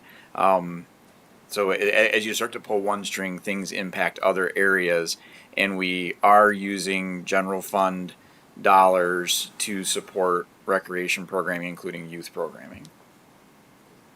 What is the actual balance for the general fund as we speak?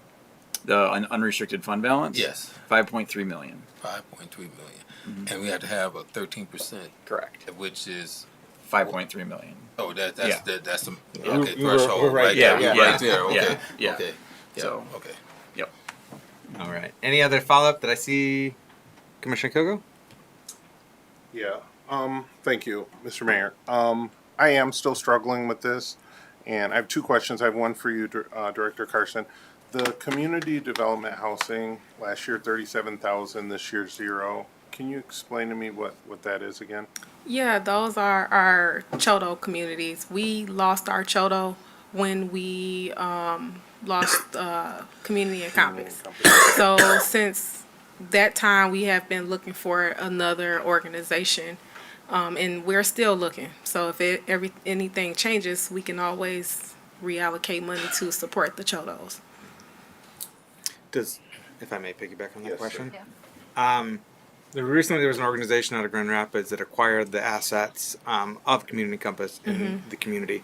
Are they a community development housing organization or a community housing development organization that operates in the city that they could potentially tap those dollars in the future? They do have the capabilities as far as taking ownership of those properties that Community and Compass once owned. They are working through all that, and it's a lot. And so they are trying to sift through that to see where they go after that. So Okay. we are in communication with them constantly and exploring that for an opportunity. Okay, thank you, Director Carson. Commissioner Kilco? Yes, thank you. Yeah, because our community desperately needs a Chodo, so I'm glad to hear that we're working with that entity that hopefully they can take on a second county because they're in another county here in Michigan. But my other question was a point of information. Mr. Manager, what happens if we did not vote yes to this? We would have to go back and or staff, I'm sorry, staff would have to go back and relook at where some of these funds are allocated to? This would be specific to the CDBG program, so they wouldn't be able to start spending their 25 budget until it got approved. Gotcha. I just asked because maybe we pass it tonight. I do specifically feel like I'm going to follow up with some of these services that are on here to just maybe ask them why. It's very curious to me why True North has homeless services and they help our homeless or unhoused population. AgeWell helps a lot of our seniors. Why they wouldn't want $55,000 and $25,000. That's just very curious to me. Mm-hmm. So I'm going to follow up with these entities and ask them that. But if we've already passed it and they're like, oh no, we didn't know that we had to do X, Y, and Z, that would just be very disappointing. So I also want to point out, and I think it was the mayor who said this earlier, that there had been some discussions within the CDC and other areas about the subrecipients and where those monies go and how those things get prioritized, because we do have a large demand also in these other priority home and residential facade programs as well. And so looking at how those shifts would come over time, and there's usually more demand in those areas than what we have resources for. So it takes a village, right? Yeah. There's housing's a priority, our seniors are priorities, our unhoused are priorities. We have lots of priorities, every city does, and I totally get that. I just maybe think it looks a little bit better as the city of Muskegon if we were spreading like the 2024, how we spread a little bit. That's not a ton of money when you look at 12 months in a big organization and the needs of our community. I just think it looks a little bit better if we gave a little bit here and here and here. There was a local business owner that contacted me today and they were looking for some support, and to know that we have certain funds and we up budget B, budget C, and budget D all by tens of thousands of dollars, but now we're giving zero to anybody else. It just doesn't sit well with me. Thank you. I can say that from just hearing back feedback from the different agencies, CDBG and Home, it's a lot of requirements. And then a lot of these agencies would rather use these additional dollars to support salaries, which is something that we can't do, because it affects we only have 20% that we can set aside for admin. And so to support all our staffs and what have you, it's just not enough to support outside agencies as well. So that could be a little bit of a challenge and maybe a reason why these agencies aren't applying. But there's a lot of requirements. There's a lot of requirements and staff time on our ends to make sure that we are performing audits and what have you, making sure that they are using the funds the way they're supposed to. It's a heavy lift sometimes. It can be, which we don't mind doing it. If we got the applications, we would do what we have to do. But that could be a little bit of a reason. And also because I moved the date up to the end of the year instead of the beginning of the year to give us more time. I don't know. It could be, a number of things. Thank you. Thank you, Commissioner Hugo. Vice Mayor St. Clair. Thank you. I think one thing that there might be some confusion around, I too served as the liaison to the Citizens District Council. These are not necessarily staff recommendations. These are the recommendations of the Citizens District Council that is appointed by the commission. They are individuals who represent the community. We appoint them by wards. So they are the city. And these are their recommendations, and we can take them or not, but I think it's important to be mindful of the fact that these aren't necessarily staff recommendations. Staff brings them the opportunities, and the CDC meets and discusses what those opportunities are and where they feel that investment would best go. So I think it's important to be mindful of that time and energy that the people that we have asked to do this work, that are doing it voluntarily, and that have spent many hours working on this, that we be at least a little respectful of the recommendations that they brought us. They do this every year. Some of them have served on that committee for a long time and they know how it works. Some of them are new this year and don't know how it works. I think that it's easy to get lost in the weeds on this, and these are big dollars, and I too advocated to move the money away from the fire bond, and we have, it was 4 years ago, I believe it was $280,000 we had allocated to the fire bond. It has gone down every year at our request. I also know that we can't force community partners to create programming that might not be sustainable to them. There are reasons why people didn't apply for these things. They know what to do. Every one of these recipients that didn't apply this year did last year. So they know the process, they know how it works, and for some reason they chose not to this year. And I think we need to be mindful about better understanding why they chose that, and if there's anything that we can do to relieve that burden, we should look at that. But these are federal dollars that are really encumbered and really complicated to spend, and sometimes for a smaller nonprofit or for somebody that this isn't their primary mission, it's not worth the extra overhead or the it ends up costing them more than we can give them. So, I think this is a complicated issue. I do have a question. When is the deadline for approval due? 45 days after the end of the fiscal year. So our fiscal year ended January 30. Okay, so. And I still have to post it to the public. June 30. June 30. Yeah. Yeah. Sorry. So we're 8 days into the 45 days. Right. And how long is the window? I feel like there's a solid chance this isn't gonna get approved tonight. So if it doesn't, what does that mean for you? For your It programming? will potentially take us out of compliance with that, meeting that 45-day of getting it submitted into HUD. Okay, and then if we miss that 45-day compliance, do we lose the whole $258,000? No, essentially it's with what the city manager stated is that it'll be more time for us being able to get those dollars out to the community.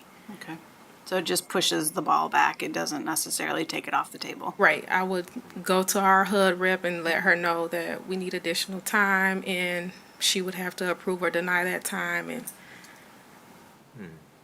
Okay. Thank you. To piggyback on that question and line of thinking, because I know there's a lot of demand for our priority home repair and residential facade programming. We've exhausted everything, so are we at a standstill right now then? So like we have a backlog of people wanting to use these, but because we've already spent all the dollars for the previous fiscal year, we can't help anyone else right now? Are we at a standstill? We kind of keep going and hope that the general fund floats. Oh, so we're spending the money. The general fund's floating us right now. Or we sit in a hole and just wait to be reimbursed. Okay. So we are doing the work, Yes. but on the expectation tight. that it's going to be Yes. approved ultimately. Yeah, and that was one of the things when we were going through. Sorry. Nope. Please, Mr. Manager. That was one of the things as we were going through the budget freezes earlier this spring, this winter and spring, as Director Grant would let you know, literally we were in the middle of submitting our reimbursement and the reimbursements froze. And the general fund was floating all of these CDBG dollars for several months until we knew when those monies were going to be coming back in. That's another thing to consider as you're moving forward with these. And as the vice mayor pointed out, this is a recommendation coming from the CDC, and from the staff's perspective, looking at how we put together the budget, we did look at how we could reduce that fire station bond even more. But there's all these different factors that start to come into play on things that we, have to make sure that we're doing at that 13%, where we're hitting those budgets, the capital improvement things that we're not doing in other areas of the budget, $2.5 million that we didn't approve in the budget this year that was requested, that's deferred maintenance throughout the city. And how all those different things start to work together. And so we did look at how we could reduce that at a higher clip, but that's where things came down at this fiscal year. Thank you, Mr. Manager. Commissioner Cochin. And we are so everyone knows, we're in our final follow-ups. Yeah. And before we go to roll calls, Commissioner Cochin. So I wanted to thank Vice Mayor Sinclair for bringing up that point about, how that works. One of the other things I wanted to mention, sitting on this board in an advisory type position, I get to hear those conversations, and one of the conversations we had was especially about like the housing ramps. They had gotten money previously from us. They still had not used it, and so there are programs like that who had received grant money and had not utilized all of their grant monies, and so therefore we're not going to request more grant monies. So those kinds of things make sense. I also hear Commissioner Kilgo's concerns. It does seem odd that Age Well Services, who knows how all of this works, would not apply for money. So I understand that level of concern. One of the things I also want to let folks know is it is very difficult to get a quorum in the CDBG. There are a lot of times we meet and we do not have quorum and we cannot get business done. And I don't count for that, which is very frustrating. So the next time we are scheduled to meet is not until September at this moment, which is a long ways out. And I would hate to see things get pushed out and floated that long. My question for maybe Mr. Manager or Director Carson, is there an opportunity, kind of like the city does sometimes, and to do a budget amendment?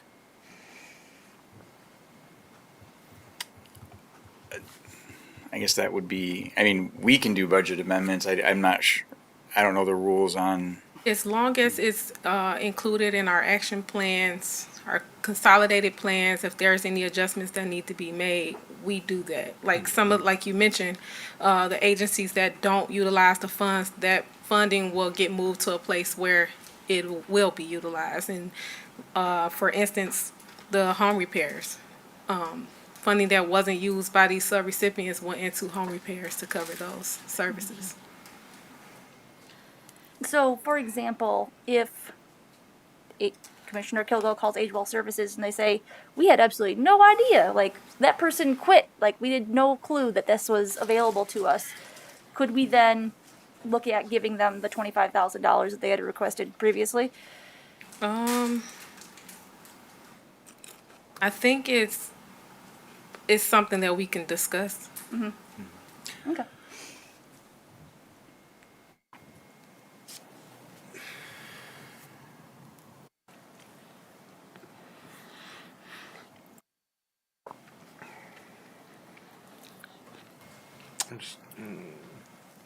I've got an idea. I just don't know if I want to share the idea.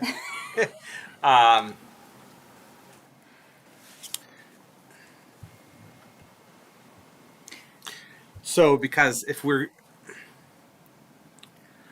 I'm leery of, going into any particular sub-grant recipient who received money before. It's like, hey, did you know about this? Oh, no, I didn't know about it. Now we're going to give you money that you received before. So I'm a little leery of that. So if we're of the mind to make dollars available to sub-grant recipients and we're going to claw back some that's, the extra money that's going to priority home repair or residential facade or the like reopening the window in which sub-grant recipients can apply. Mm-hmm.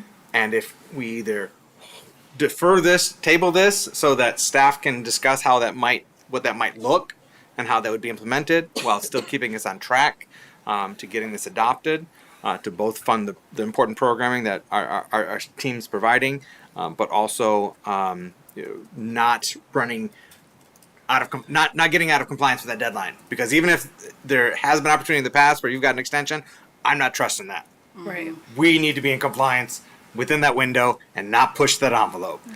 Which, if we were to make it fair to everybody, we will be opening it up to the entire community and putting it out there for the proposal period, which is 2 weeks, and well, could be 3 weeks, and which will push us back. Well, then we'll be going through this whole process all over again, and I still have to get the NOFO out to the public to be able to request the funds from HUD. So it would potentially be past our 45 days that we have. Mr. Manager, you had something to? Yeah, I would not recommend tabling. I would be very concerned if this wasn't to be passed tonight, with all the uncertainty at the federal level on how these dollars get allocated, with the work that the CDC has put into place, with the fact that they don't have a meeting until September. I would highly encourage the commission to pass this budget as it's being presented, with all the work that has gone into it to this date. Thank you, Mr. Manager. Final thoughts, Commissioner German? Yes. On that note, City Manager, the CDBG committee, whoever, they can call an emergency meeting and meet before then, right? They can try to have a special meeting. To Commissioner Cochin's point, it is difficult to get a quorum for that meeting, but also I think one of the things that I've been thinking about as the conversation's been happening is that we have this volunteer committee that comes together to make these decisions, and they're making a recommendation to the commission. And so yes, it is the commission's decision on how money is spent at the end of the day, but this volunteer committee has made this recommendation to you. And it's not conversations that happen lightly. It's not things that are done, on a whim. They do have these conversations as they're making these recommendations about how things should move forward, and I think that we need to keep that in mind and consider what they're looking at as they make these recommendations, and not just the CDC, but all of our committees that we have that make these recommendations to us. There's a reason that we have them, that they do the footwork to bring recommendations to the commission. That's why we appoint people to many committees to do this type of work, because it is a lot of work to do. And if it was all being done by the commission, we would have even more commission meetings. And so the work that these committees do are vital to making the processes that we have in the city work, and we need to make sure that we're being respectful of that, whether it's the CDC or the Rec Committee or the Planning Commission or any other of the number of committees that we have. Yeah, thank you. Just a final follow-up, and listening to my fellow commissioners and their concerns and the work that you do, Director Carlson, and your team is greatly respected. But as a commissioner, when I see, to me, opportunity for groups to apply for funding, and as Commissioner Kilgo stated, he would like to follow up and ask some of these groups, did they know about it or not? And I've been here before. Your teacher, your mentor, Miss Bailey, you're pretty well knowledgeable and educated on you, and I respect that because you had a good teacher, and I can see that you're on top of your game. But I still have these questions and concerns about these groups missing out and how it impacts the community, and that's what this is all about, making an impact, in our youth. And I can even speak as a young man coming up. I never thought I would be sitting here. Programs and things like that give kids hope, and the dollars that we spend now could benefit, and some other youths be sitting here or doing great things in the community. I mean, it doesn't look good. I'm not in favor of passing this, just to be honest. And no disrespect to what you and your team has done, but I just think we really need to look at this, and even if it goes out a little bit farther, you said there's no way that you would lose that funding. It would just be a longer process, right, before dollars are allocated. Mm-hmm. If I heard you correctly. Yes. Yeah, yeah. All right, we're already in our final I thoughts. just have to make a correction. Okay, Vice Mayor St. Clair. So, I misspoke. I said this was $258,000. It's not. It's $1.17 million. Right. So, I was only reading one subsection of it. I'm going to support this. I trust the people that we have asked to do this work. I think we're bordering on being disrespectful with the second guessing and like we're going to go knock on people's doors because we don't trust that people have done the work that they have been entrusted to do. And I haven't seen anything that leads me to believe that people are not doing their jobs. So that's all I have to say. Okay.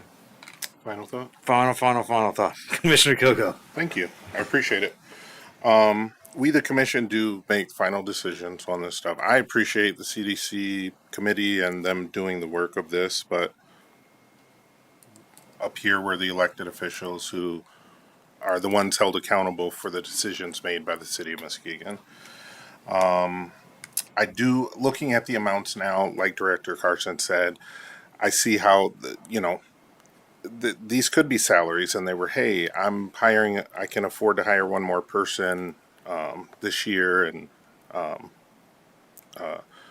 next year, hey, we're not going to be carrying that position anymore. So they don't, they're not requesting that money because they've eliminated a position or something like that. I don't like hearing that, we're floating money because, like the manager said, these funds could be gone tomorrow with the federal government and the way that they move. The citizens of Muskegon, for the services that we do provide, need these funds. So I'll support this because I would like us to have the funds available or be able to request the funds from HUD and the federal government and whoever and get them while they're available before someone's mood changes and they cut us our money off. I would just like to say in my final piece is if these funds are available next year, are we able to look at this earlier, like before our new fiscal year starts? Yeah, I like to finish up my caper and then I get right to work on planning for the next year. Awesome. So about September, November-ish of the year is when I start the planning process. Perfect. Thank you so much. Thank you, Mr. Kilgo. All right. Roll call, please. More information. If, for Director Carlson, if this didn't pass, you would still have the option to have those dollars. I mean, the public would still get those dollars, right? If for some reason we voted this down and it was late. It will just, the money has been allocated to us. It will just delay the process of getting the funds to the families. But the money is still there regardless. Unless we fall out of compliance and go beyond 45 days, then it puts it in jeopardy. Because Right. there's no guarantee we're going to get an extension. Right. Okay. Yeah, that does make a difference. Okay. So- Thank you. Yes. Thank you, Director Carson. Roll call, please. Mayor Johnson, Yes. Commissioner Kilgo, Yes. Commissioner German, Yes. Commissioner Gorman, Yes. Commissioner Cochin, Yes. Vice Mayor St. Clair. Yes. Motion passes. Thank you. Thank you, Director Carson. Thank you. Thank you, Commissioners. All right, next item. H, sale of 802 and 818 wood. That's me. Good evening. First, we'll have a motion by Commissioner German. Okay, let me find this. All right, authorize staff to sell city-owned vacant lots at 802 and 818 Wood Street to Jeffrey Voss Infrastructure C and E. Support. All right, motion by Commissioner German, supported by Commissioner Cochin. Kindly introduce yourself again and please report out on this item. Hello again. I am Sam Poulis. I am the code coordinator for the city of Muskegon. This is a purchase agreement for 802 and 818 Wood. And it is we're going to combine the lots there. There's going to be 7 single-family homes built there. These are pretty large lots, approximately more than 20,000 square feet. So we have a lot of room to work. The northernmost lots, those are between 30 and 40 feet. The southernmost lot is 50 feet wide because that one's a little short, not as deep as the other ones. So, and I do have the developer is here, but he may have just, oh, there he is. He's here if anyone would like to speak to him. All right, before we hear from the developer, any questions for staff? Commissioner German. Yes, thank you, Mayor. If the clerk could put up a map of the parcels.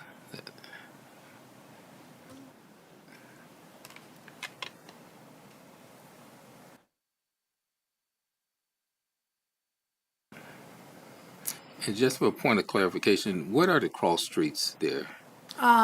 Orchard and Park. Oak. Okay, that's exactly what I thought. Okay. And we're looking at. Yeah. Okay. All right. Yeah, I'm familiar with that area. Again, that's in my ward, actually not too far where I grew up at. And I always thought there was potential for that actual block. That's a whole block. Yeah, it's a whole block. Yeah. So, and we're looking at 7 potential single-family homes. Is that? Yeah. Correct. Okay. Okay.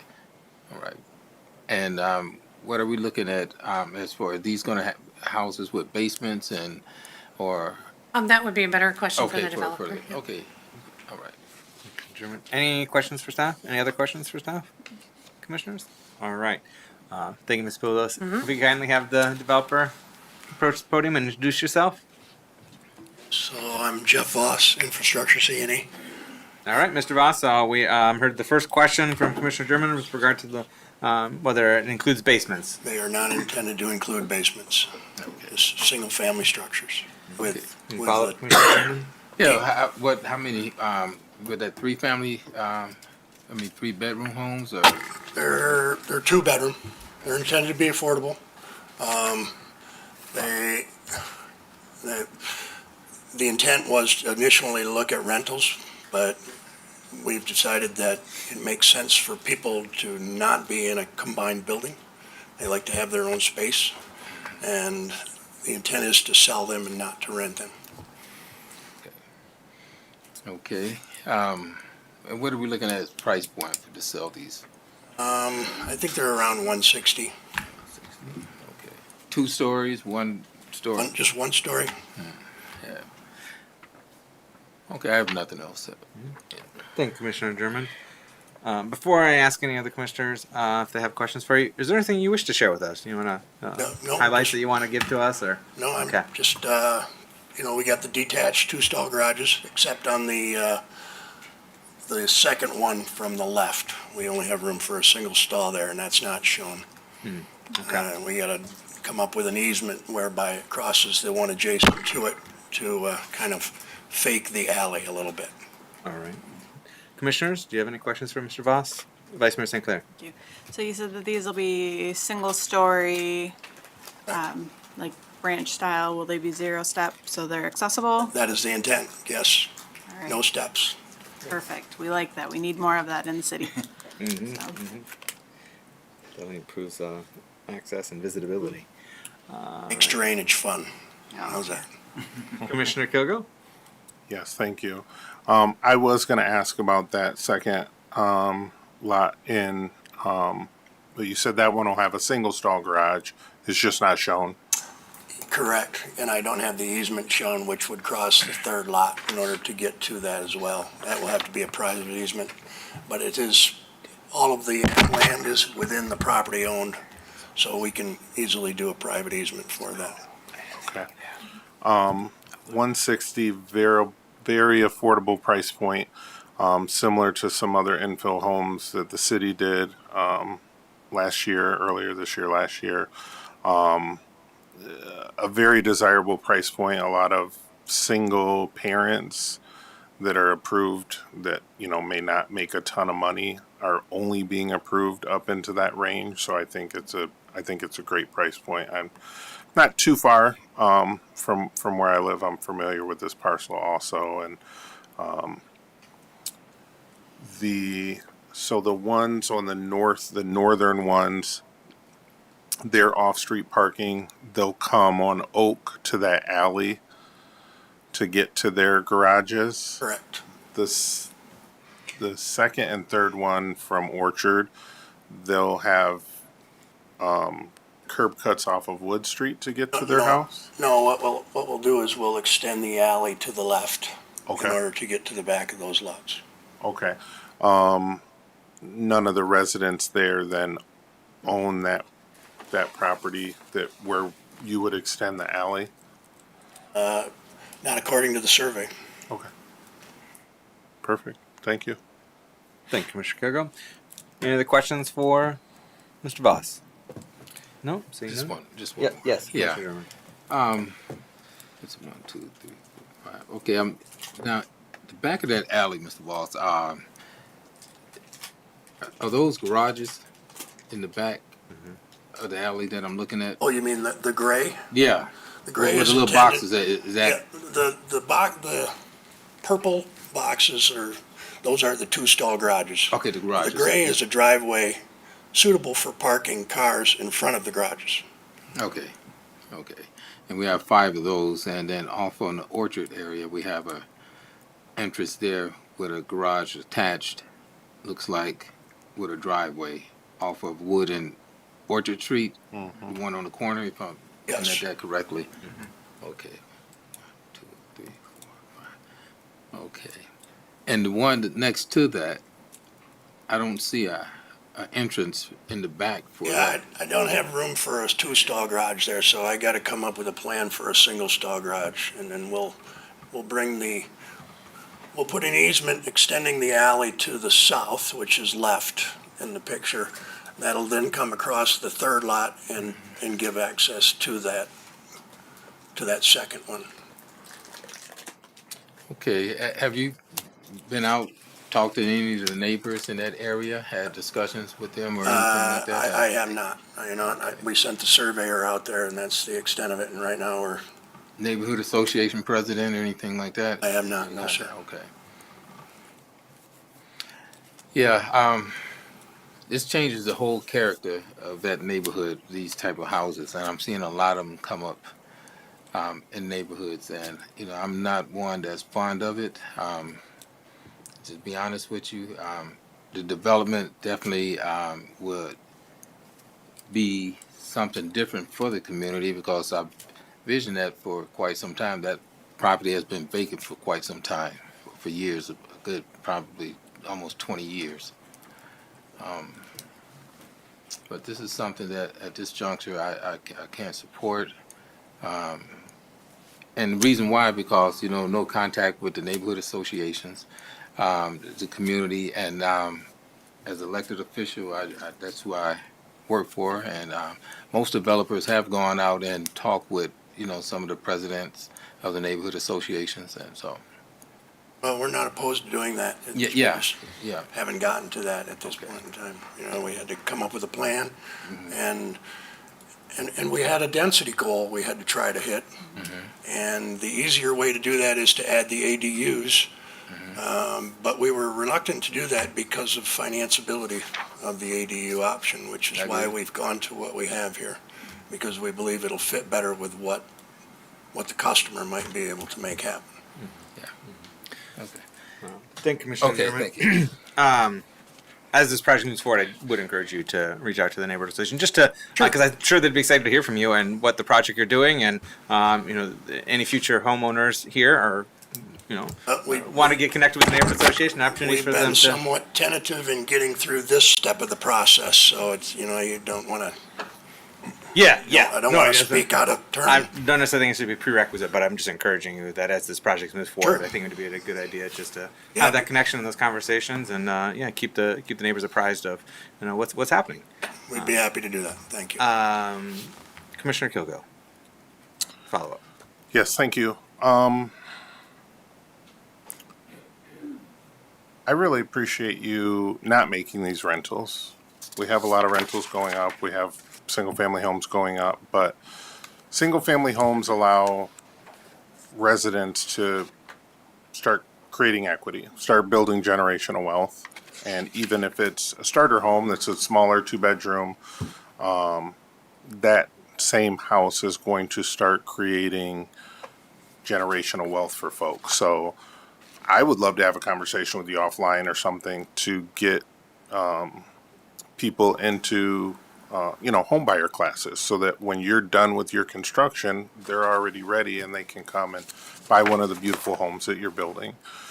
And then I do have one question for staff, Mr. Mayor. Okay. Thank you, Before sir. we leave, Mr. Voss, is there any final questions for the developer? Nope. All right. Thank you so much, Mr. Voss. Appreciate you being here. Appreciate your interest in investing in Muskegon and growing with us. Ms. Poulos. I know that the city, we send staff to all of our neighborhood association meetings. Have you by chance, I know that you're a big part of one of the neighborhood associations, your neighborhood you live in, Right. but have you visited the Angel Neighborhood Association? I have not visited their meetings, but I have a long-standing, very good relationship with Evelyn Huff, and Pastor Huff. I don't know if there's a week that goes by that I don't talk to Miss Evelyn. And so I have connected some of our approved buyers and developers with Neighborhood Association's Green Rabbit. Kara also has made contact. And so I usually wait to get past this step so there's something to actually talk about. I believe, and I've seen in my experience, that neighborhood associations, they like tangible things to talk about. If it's just an idea kind of blown in the wind, they don't respond as well to that as definitive plans and approvals by the commission. So. Gotcha, awesome. So if we happen to pass this tonight, I'm sure you'd be more than happy to connect the developer with the association. Absolutely. Thank you very much. Thank you, Commissioner Kilgo. If there's nothing else to ask or add at this time, we're going to go to the roll call, please. Commissioner Thank you, Ms. Kilgo, Willis. Yes. Commissioner German, No. Commissioner Gorman, Yes. Commissioner Cochin,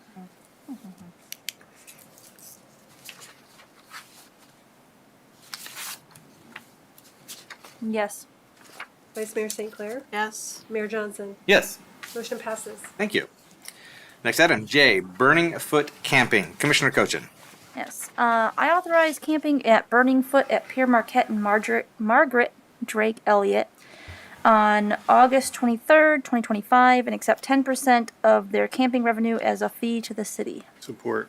All right, I heard a motion to authorize camping Burning Foot on such date and at accepting 10% of camping revenue as a fee. So made by Commissioner Cochin, supported by Commissioner Kilgo. All right. Kindly introduce yourself and please report out on this item. Good evening, Mayor. Good evening, Commissioners. Dan Vanderhyde, Director of Public Works. I'm here filling in for a couple folks from DPW tonight. This is the annual item that is required by policy to allow the Commission to approve of camping at Burning Foot. And I welcome any questions. All right, Commissioner Cochin. Yes, Director Vanderhyde. I was reading through the packet and it was talking about the price per site that we would receive. Can you kind of elaborate on that for folks?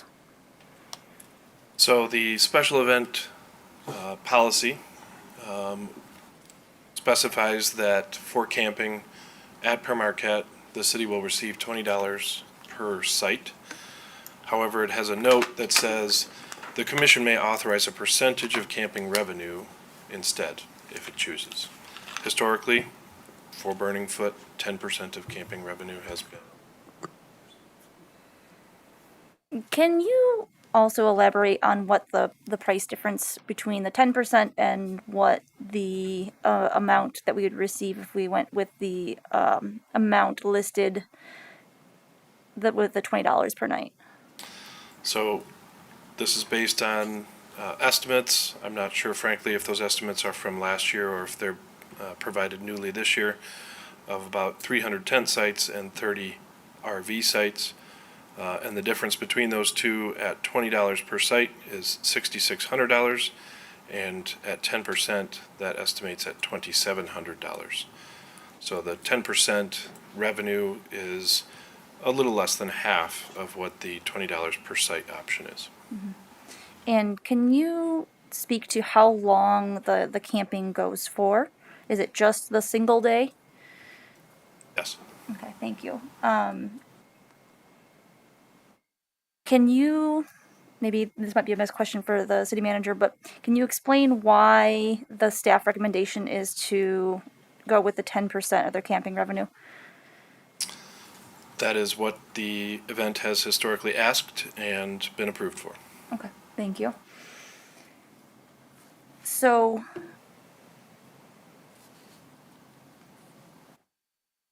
looking at the budget, I don't love that we're struggling to do things for our children, and we're going to lose, lose potential funding opportunities here. But I do understand that this is what has historically been done. There are other things that are historically done by this that I think need looking into as well. And I don't necessarily know if this is the platform to discuss that, but I'm struggling a little bit with this concept today, so I wanted to share that. Thank you, Commissioner Kogo. And just to, I don't know if we need to amend the motion, but just to clarify, because it is overnight camping on August 23rd, 2025, so there will be some portion of the next day, 2024, or August 24th, that they'll be there, but I think they have to be out of there by sometime in the morning. Yeah. It's like pretty mid to late reasonably morning. They're usually pretty good about that. And they clean up. Like one thing I'll say, because I've had other people go through there afterwards to clean up, and they're like, wow, they do a good job at cleaning up the area. Commissioner Kogo? Thank you. Director Vanderhyde, how many other overnight camping events are held at Margaret Drake Elliott Park? I'm not aware of any others. There was a request earlier this year that did not get approved. Gotcha. So being the only overnight that we know of camping at that particular park, I also would like to see it be the stated $20 per night per camper or tent and $100 per RV. Or I'm sorry, $200 per RV. They said that they're not going to have that many RVs and they're going to have a limited number of tents.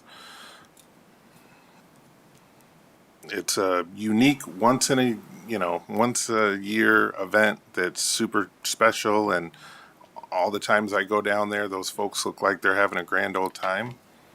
So it's 2025 inflation.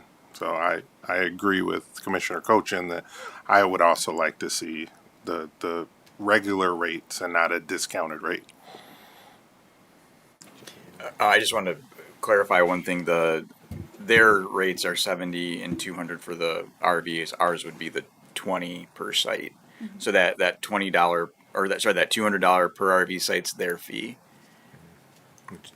For the RV sites, it would come to 10% equivalent. Yeah. So it's just the tent sites. That's Our policy does not distinguish between type of site. Yeah. So they're all $20. Gotcha. Which comes to 10% for the RV sites. For the tent site, it comes to almost a third of the cost of what they've been traditionally charging. Yeah. So instead of I don't know if they published their rates for this year or not, but anyhow. Right. So instead of $7 per site for the tents, it would cost them $20 per site for the tent. So a $13 difference. Yeah, for that one. Yep. Mm-hmm. Yeah, the RV would be the same. Mm-hmm. I'm looking on. I just want that's all I have. I just wanted to share my thoughts, and Thank you, Commissioner Kilgo.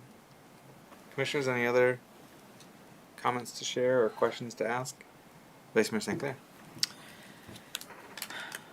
I would be inclined to ask staff to revisit this in the future, given that it is 6 weeks from now and they have historically received this price point from the city. I'm reluctant to change it tonight, but I do think that we can ask going forward, can we look at this differently? I don't know where this policy or practice came from. The But the policy event is, has grown exponentially over the years, so, maybe we can look at it differently going forward. the policy is the special event policy. It's for where the practice of 10% instead of 20 comes from, I'm not sure. Okay. So it's within the policy and we have the choice as the city to say we are either going to charge you this or we are going to charge you that. And perhaps it might be worth us looking at amending the policy in the future that for the first 2 years while you're starting up, you get the lower discounted rate, and once you've established, we raise the prices. My other question is, what costs do we incur from their camping? Like, what does it cost us for them to camp there? So, as was mentioned, the event is very good to work with. It is a stressful week for staff just due to the nature of all the people at the beach. But for the most part, it's additional trash and bathroom cleaning. The bathrooms in particular, it's, kind of just on rotation all the way throughout the event. Specifically because we allow camping or just because of the event in general? Both. Mr. Mann, you had something to add? Yeah, and Director Vanderhyde, in addition to the camping fee, are there any other fees that the event pays? There are fees for the use of Pere Marquette Park. They are based on the size of the event. This event is large enough to get the highest fee, which is $1,200. So that's in addition to the camping revenue. That is related to the event itself, not specifically camping. Parking. And then the parking situation as well. Yeah. They pay to reserve Yeah. parking, and then Yeah, everyone yeah. has to pay the passes also. Yeah, and and then this is also one of the events that we pass on public safety costs for. Yeah, so They there's reimburse us for yes, our yeah. public safety costs. Okay. Yeah, so there's those revenue sources there as well. So, Do you happen to know? No problem if you don't. Off the top of your head, what their total costs were last year that they paid to the city. I don't recall. I'm not sure. I know it's gone up. It keeps on going, and it's Yeah. giving them some heartburn. But I know it has gone up, and it's I don't know the number off the top of my head, but it was. I'm confident. I'm confident saying it's several in $1,000s. Yes, I'm confident saying it's in the thousands. Yeah. It's definitely, if not approaching $10,000, I think altogether. I think it was like 7 or 8. I think last year. Did you have something to? Yeah, add- just add to or that ask? point, and I support the vice mayor, and I'm not interested in talking about changing that tonight, 6 weeks before one of the largest events in our community, and acknowledging what you're saying. Like, throughout the lifetime of this event, it's been a give and take relationship on both sides, and we've been growing as a community together to accommodate this event. I do feel, there's been tension in the past. Like, why? I don't think we need to do that to them. Again, less than 2 months before an event for less than $4,000, and I think it's a little disingenuous to say like we're struggling to support our youth and that $4,000 is going to do it. And I think Burning Foot would take offense to that as well. But truly acknowledging like we have appropriately increased our fees of service to them, and they choose to continue to bring this event in the city of Muskegon. So I'm fine with moving forward as presented. Yes. I think Commissioner Gorman and I would concur with both you and Vice Mayor St. Clair on that point that I would not be keen on changing that right now, just given the continuity and that's been for several years now at this rate, and they've been planning according to this. And but I'm not opposed to having that conversation about looking at, this is the set rate. If you need to add this as a surcharge and it's a known surcharge, hey, this is the fee that you're paying to the city for this. But I would not support changing it right now. In terms of, as been said, it's not even 2 months away from the event. Any final thoughts or questions on this item? Just question there, Mayor. Yeah. Okay, so we're looking to accept a 10% camping revenue as a fee to the city. So what we're talking about, decreasing it? No, so the policy is that first you must get approval from the city commission in order to do overnight camping at Pre-Marquette and Marjorie Elliott. And the set rate is $20 per site per night. And it also gives flexibility that the city commission may, in lieu of charging that $20 per night per camper rate, charge a percentage fee on the overall revenue collected. And I don't know where 10% came from. That was several years ago, but it does align with our concessionaires agreement of people paying 10% of gross revenues. And so that may be why 10% was selected several years ago. I believe it was the previous administration that brought forward the original recommendation for the 10%. Okay, so who made the recommendation? That was that was several years ago. Okay. We're in the 10th year, or they're in their 10th year of this event, and that was probably 5 years ago, if not 6. I mean, that was several years ago. I couldn't tell you the exact year that happened. So this is being brought to the commission to decide whether we want to increase that. We want to support that 10%. Yeah, we want to continue with past practice, where the question is deviate, and there's some that wishes to continue with that practice, but then open to conversation about potential changes in the future. But the motion right now is for charging 10% of camping revenue.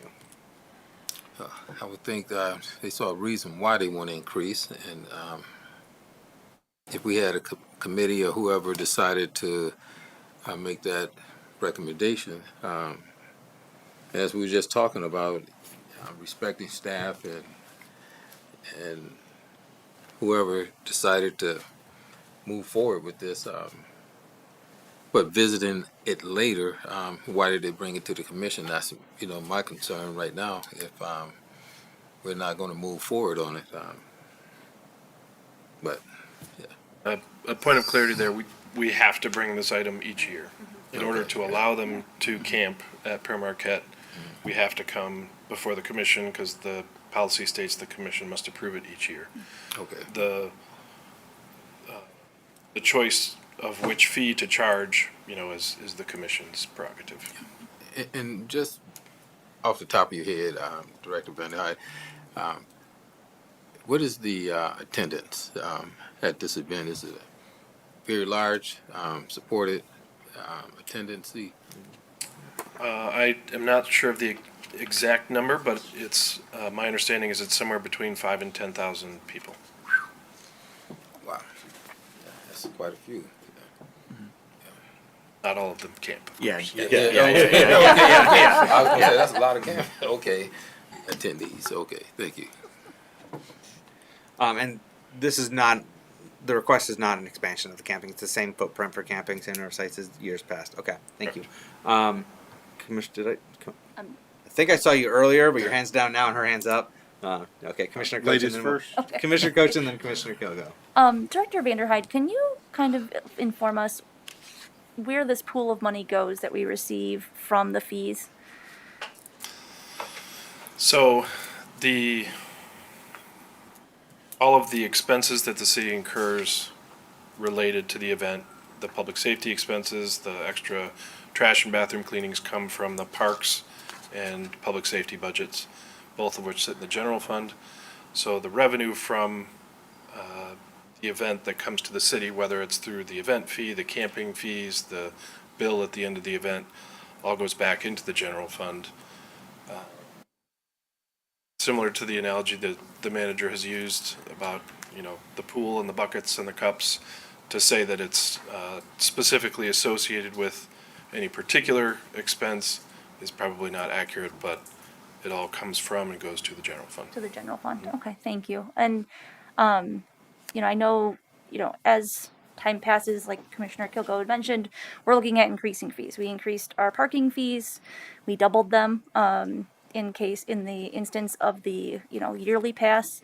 And I think we're gonna see more fees increase so that we can kind of help bolster the rest of the general fund, because we do have things that we need to take care of and people that we need to take care of. So I do think that looking at that for sure is a good idea for increasing that at some point in time.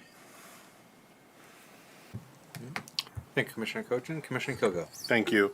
So for clarity, Director, they paid 10% last year. Correct. So we wouldn't be changing anything by adopting this. They'd just be what they paid last year. Correct. Awesome. So I'm inclined to, because this is a summer event, we're in summer, it's coming up, not to throw them a curveball in the 12th hour. No problem. We may need to look at it for next year, but I'll just say the quiet thing out loud. We, talking to myself, I'm a commissioner, we, the commission, need to probably voice our budget concerns and really dig into the budget during budget season when we have the budgets in front of us. And having been on the commission now, in my second year, I'm learning these things, so that's great. And now next year, when it's budget time, hey, maybe we can talk about moving some money here, allocating this. I know every single topic that comes up, we can't say, oh, well, what about this? And we want to move some money over here. It's not necessarily fair, like Commissioner Gorman said, to make Burning Foot pay for money for this kid's program or something like that. We need to really look at the budget and say, hey, how much money is going to this and this when it is budget season? So as a commission, I think that's what we'll do. That's definitely what I'll do when it's time for us to really look at stuff and start digging in, so that we can have money for the services that we want for our community. Thank you, Commissioner Thank Kilgo. you. Any final thoughts or questions before we get a vote? All right, roll call, please. Commissioner German, I knew it was going to come to me. Okay, I'm voting not to. To keep it just like it is, so I'm gonna vote yes. The motion, yes, Yes, is so, to yeah. continue Right, past practice. yeah, so for that'd this be a year. yes vote, yeah. Okay. Commissioner Gorman, Yes. Commissioner Cochin, No. Vice Mayor St. Clair, Yes. Mayor Johnson, Yes, Commissioner Kilgo. Yes. Motion passes. thank you. Next item, N, beach concession application, Shady Lay Days, beach chair and umbrella rentals. Commissioner Cochin. I authorize staff to enter into an agreement with Shady Lay Days for concession services at Pier Marquette Park. Support. We have a motion by Commissioner Cochin, supported by Commissioner German. Kindly introduce yourself once more and report out on this item, please. Good evening, Mayor Commissioners. Dan Vanderhyde, Director of Public Works. So we received, as per the concession policy, a request from Shady Lay Days to provide beach chairs and umbrellas in a concession format at Pier Marquette. And we are bringing it to you in accordance with that policy. And I believe the concessionaire is here tonight if you have any questions for them as well. Thank you, Director Vanderhyde. Commissioner Cochin. Yes, so this is right down there at the beach that we were just discussing, and I think it will bring a unique service that we haven't had here recently. And the only thing I am wondering about was something that somebody had emailed me about, and concerns about the placement of the trailer for the rentals. Can you elaborate where that's going to be at? I would defer to the concessionaire on their plans. We certainly, wouldn't let them put it anywhere that impeded safety or, parking or anything like that. We would work with them to find a, safe and good location, but in the details, probably a better question for them. Thank you. It does indicate in the packet that, or the agenda cover sheet, that it'll be on Indiana Avenue, that separates the ovals. So it's not a used roadway right now. and it's where we have envisioned as part of our Imagine Muskegon Lake Plan, chalets going in there to have some commercial activity. And so I think this could be a precursor to what we eventually want to do there, which is have these type of activities, these commercial activities, having business opportunities for our entrepreneurs, as well as providing services that cater to beachgoers. So I think it aligns with what we want to see there. But it's my understanding that it'll be on Indiana Avenue. But we can hear. Are you the applicant? So we can hear from the applicant just to confirm her interest there, and then what she's discussed with our Parks and Rec Director, Kyle Karczewski, who Director Van Heit's standing in for. Before we go to the applicant, though, are there any questions for Director Van der Heide? Nope. All right. Thank you. If you would kindly come up and introduce yourself. My name is Kimberly Wohl. I'm from Granville, Michigan. Tell us about your business and what you want to do. My family goes down south all the time, and we rent these beach chairs and umbrellas. It's just a nice thing, not when you're traveling, that you don't have to go purchase new umbrellas. You have an opportunity to rent instead of taking everything to the beach with you. Even families that are here, that live here in Muskegon. I did start this at North Muskegon Beach last summer. Unfortunately, they're having some construction with the pavilion being taken down and the parking lot closed. Sorry. And so what I did last year was I did stage the chairs and umbrellas.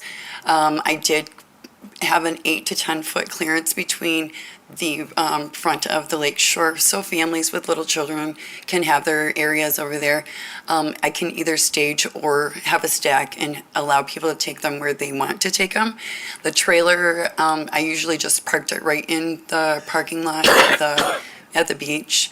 As far as I was thinking maybe an ATV authorization, I know I get there before everybody in the morning. I'm usually set up around 9:30 in the morning, 10 o'clock at the very latest. But I like to be there very early. So in the morning, the ATV would not bother anybody. It would be something that I would have to figure out as far as, because I would be there from 9 to 5 o'clock or 5:30, and then I would start clearing up my beach chairs. So I'd have to figure out a standstill point to where I could bring all my chairs and umbrellas and then load them on my trailer and then take them away. Okay. Thank you for sharing that. Thank you for asking that question, Commissioner Koshin, because when I read this, I initially thought it was like, oh, everything's going to be on Indiana Avenue. But what I'm hearing now is that that's just the staging place, and that you're looking to, or that's where you're putting your equipment and trailer and everything, but you're looking to actually stage on the beach, yes. Somewhere on the beach, and then rent from the beach. Correct. Okay. Follow, Commissioner Kochin. Yes, thank you. So you had mentioned that you're potentially looking at getting an ATV to be able to shuttle these back and forth from Indiana Avenue to the beach.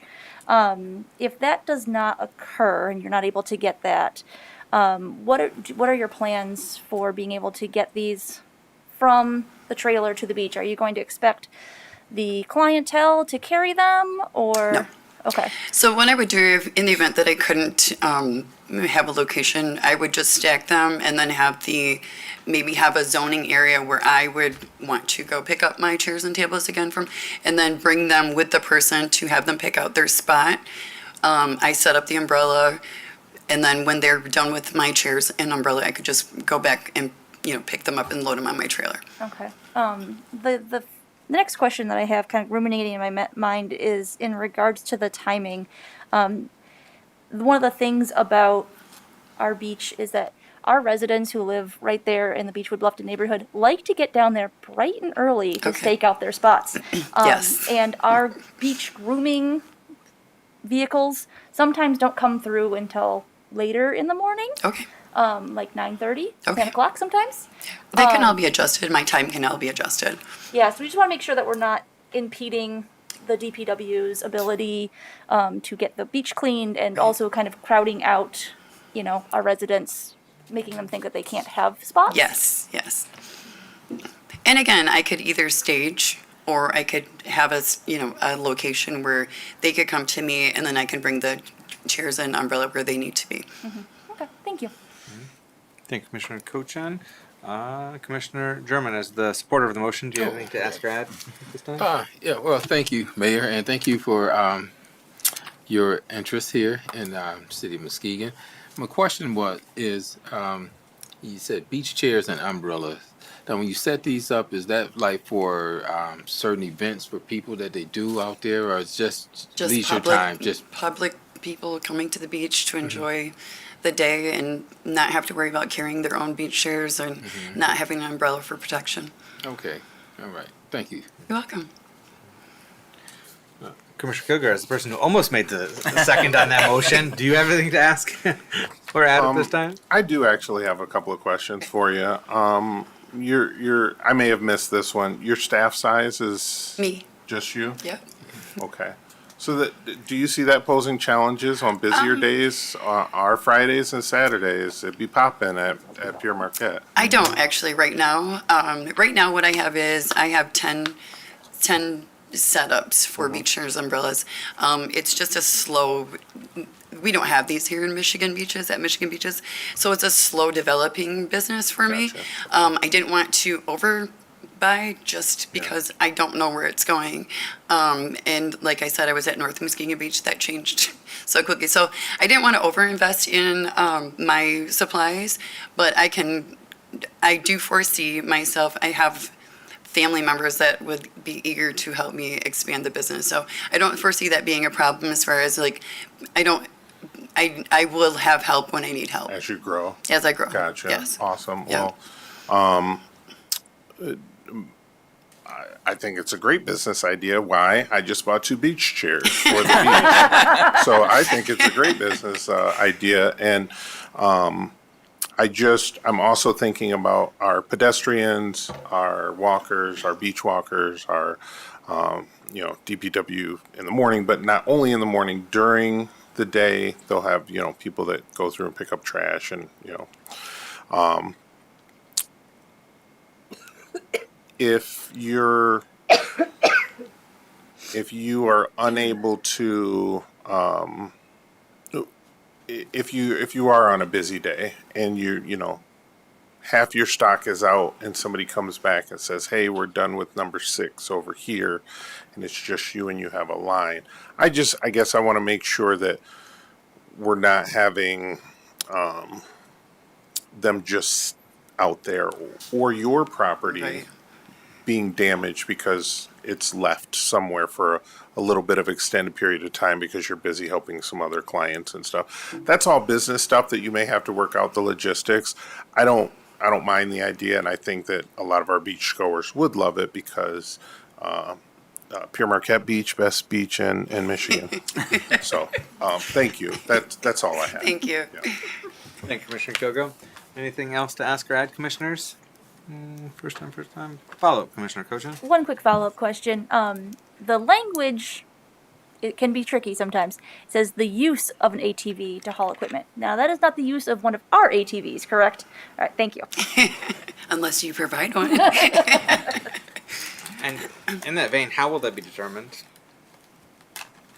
This is a staff question, like whether or not an ATV can be used and how this can be regulated, because they're not allowed now, except for use for municipal purposes. So with our approval of this, are we expressly saying they're going to be allowed in this case, or is there another process or an examination to review if they'll be allowed and how they'd be allowed and so on and so forth? And I'm not sure that wider implications of ATV use were, specifically discussed with regard to this item. I think this would be something the commission would be approving, under the concession policy that includes the ability to use an ATV for setup and takedown. We wanted to address ATV used by private individuals for business or otherwise on the beach as a separate policy. We could certainly discuss that. so what? That's a question for the applicant. What's your footprint? You said you had 7 setups? I have 10. 10, okay, Yep. 10.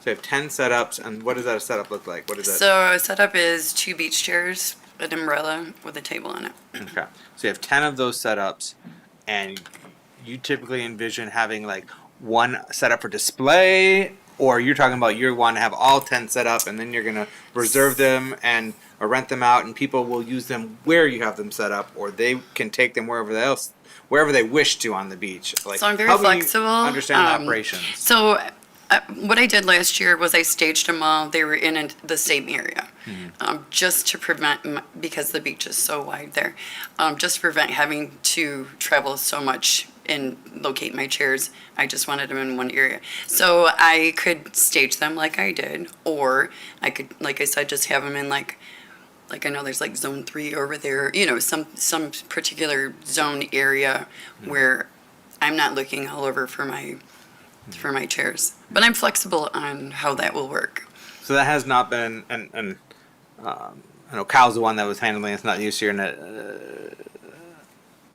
bit of a challenging position to answer this or address this, but I'm just curious about conversations about like the extent or the of that footprint of like, whether it is going to be confined, like if there have been discussions internally about, no, this should be confined in this one area, or is this going to be anywhere on the beach, or so I'd have to say that would probably... You planning to have 10 staged, where would you envision and like to have 10 of these staged on the weekends to start your day? So I want to be out of the way, but in the way. And so I actually don't know the dynamics of the beach very well as far as like the lay of the land for where I would put my chairs. I don't know if you guys would designate an area for me or if I could just pick an area, but it just really hasn't been discussed at this point.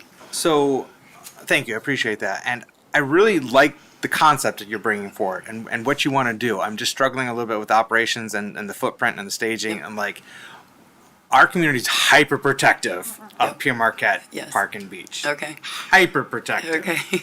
And so it doesn't feel fully fleshed out to me in terms of how it's operating. So I have some pause. Right. I mean, I'm open to the possibility of a pilot and see how it goes, but I'm also a little leery that this is not fully fleshed out in terms of what our expectations are, what your expectations are, how this is going to operate, and do so in a way that's going to provide benefit to our community with minimal irritants to anybody.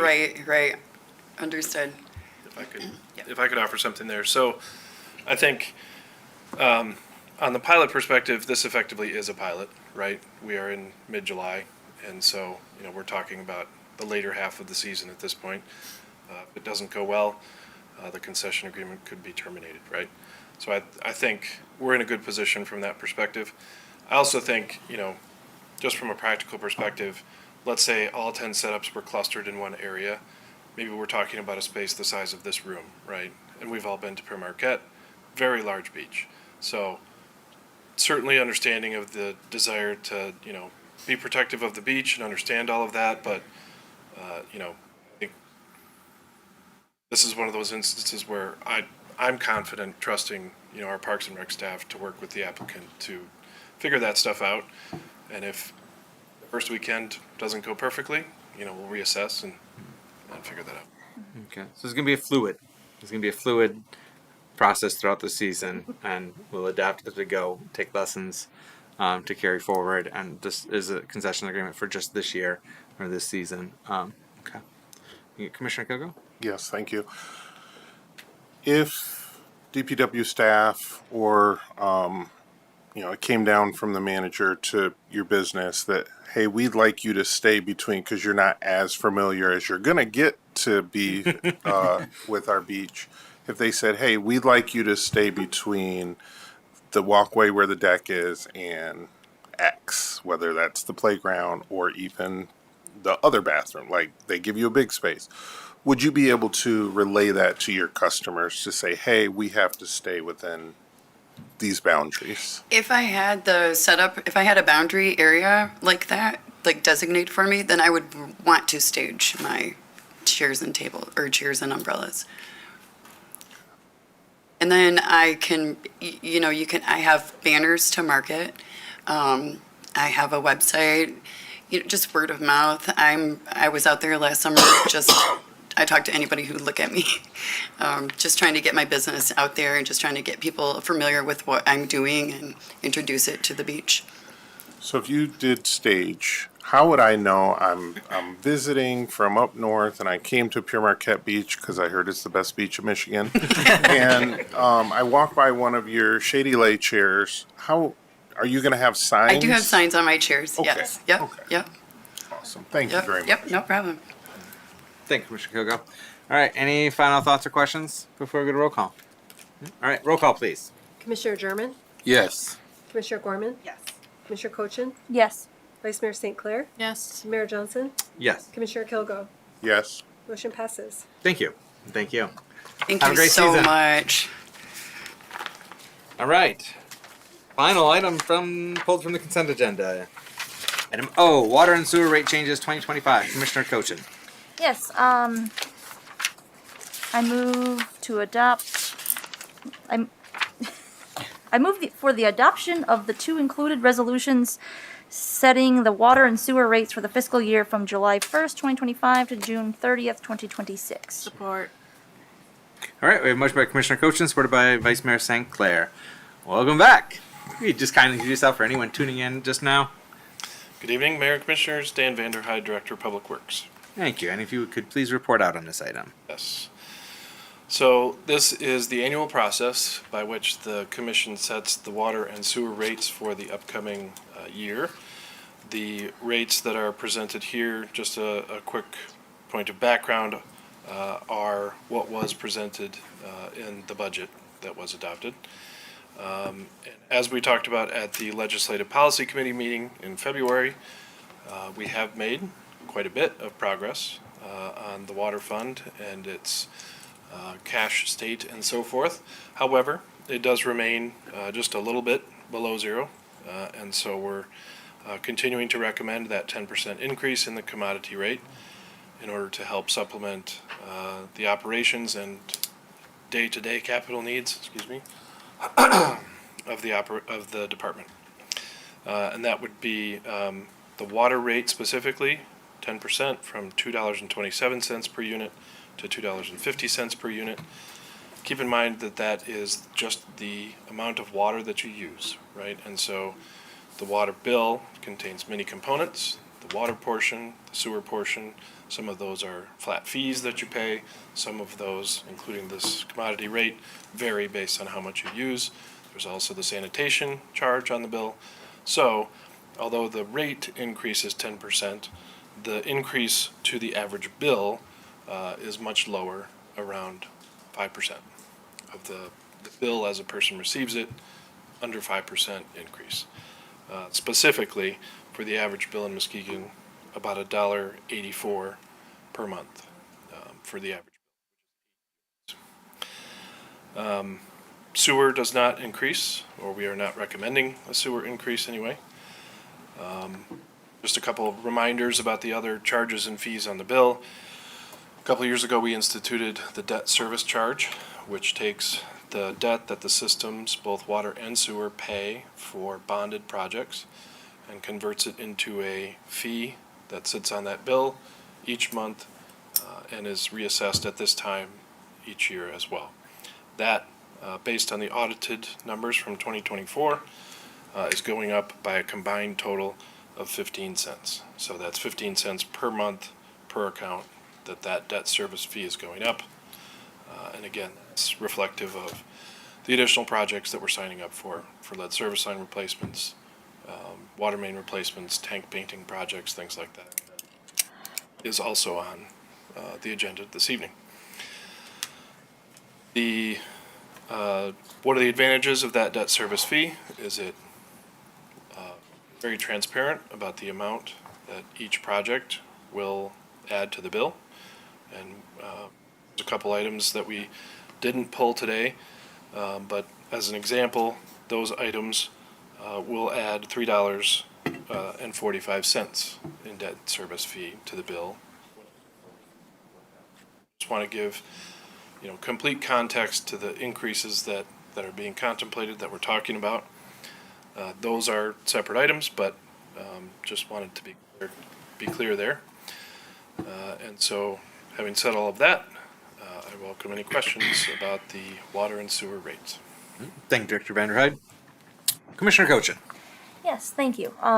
So that's exactly why I pulled this item, beyond the fact that I had residents who reached out and were asking questions about it, but also to provide that transparency that you just provided for us for those other items that were not pulled. I did not think that pulling all of them was needed, and I was going to ask those questions.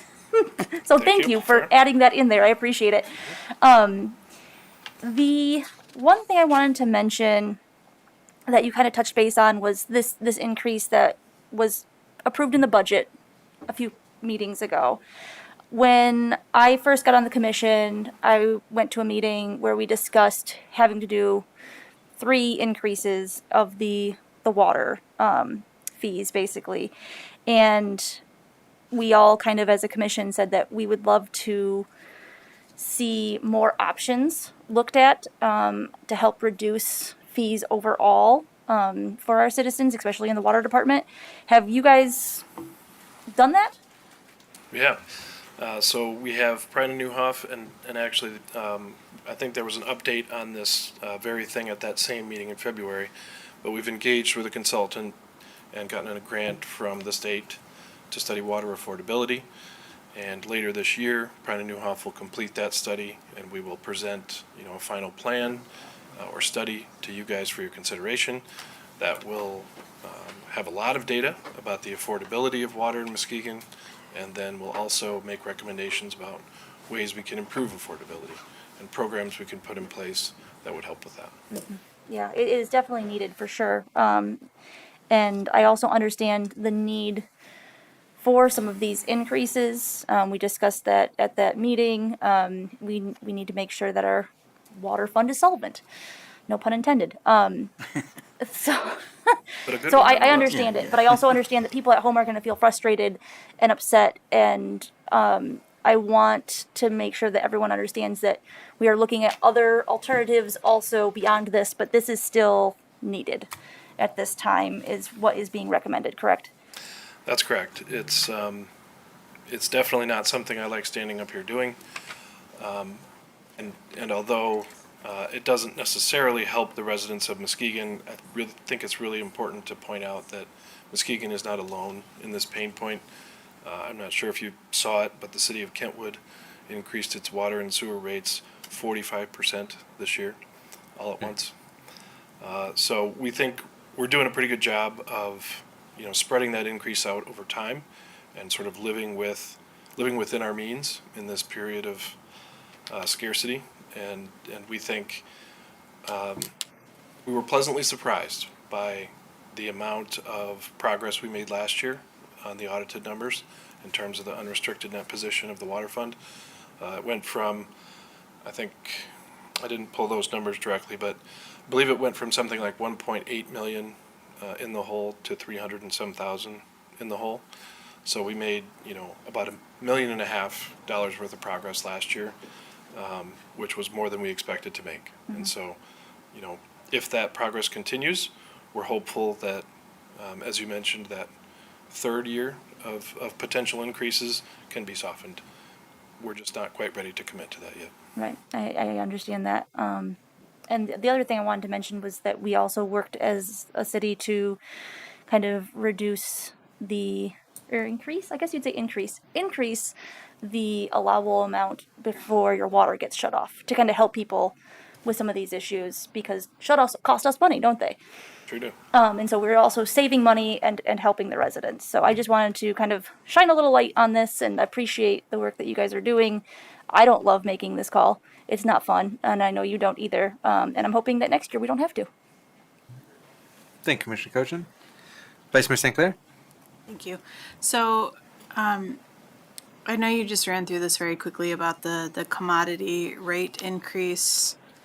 And I want to check my mental math here. So the commodity rate is the amount that you pay for the water. It's not the amount that you pay for the sewer, and it's not the amount that you pay for the debt service. So just the amount of water that I use in my household, which is about $20 a month. So this is probably gonna cost my household about $2.15 extra a month. Yep. Is that, That feels about right. is my mathin'? It is.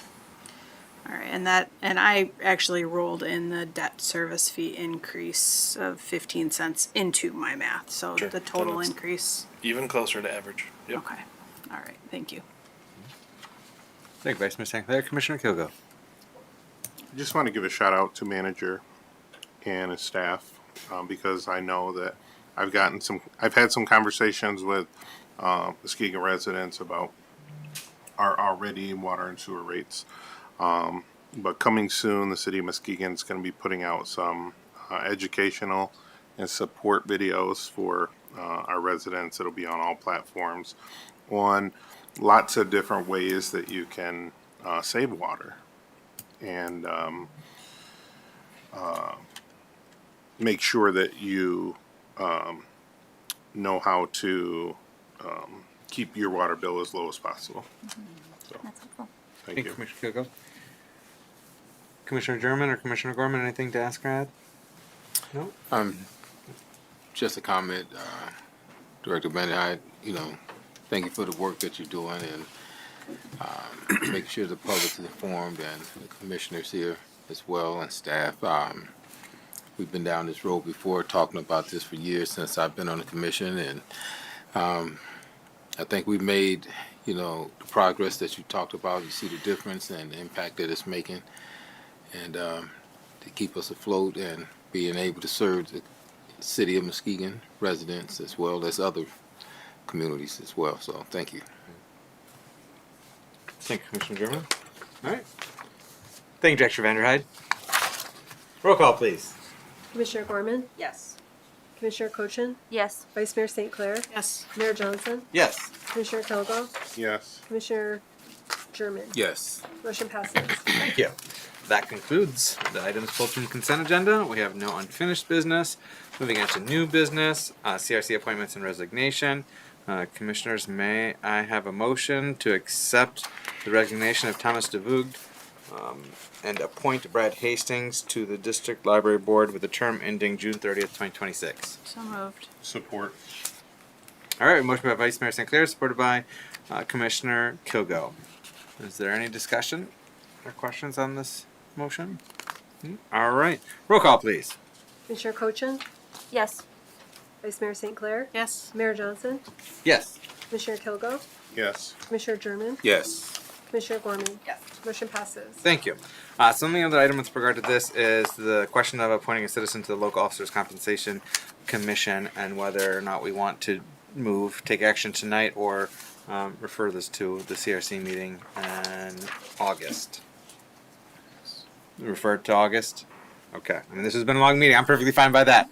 So we are going to refer that to August, and if it needs to move sooner, then we could look at the next July meeting. But all right. So that's that. Any other business? Information? Yep. Mr. Manager, when are they supposed to meet? It's this summer. We haven't set the meeting yet. So it could be after our first meeting in August?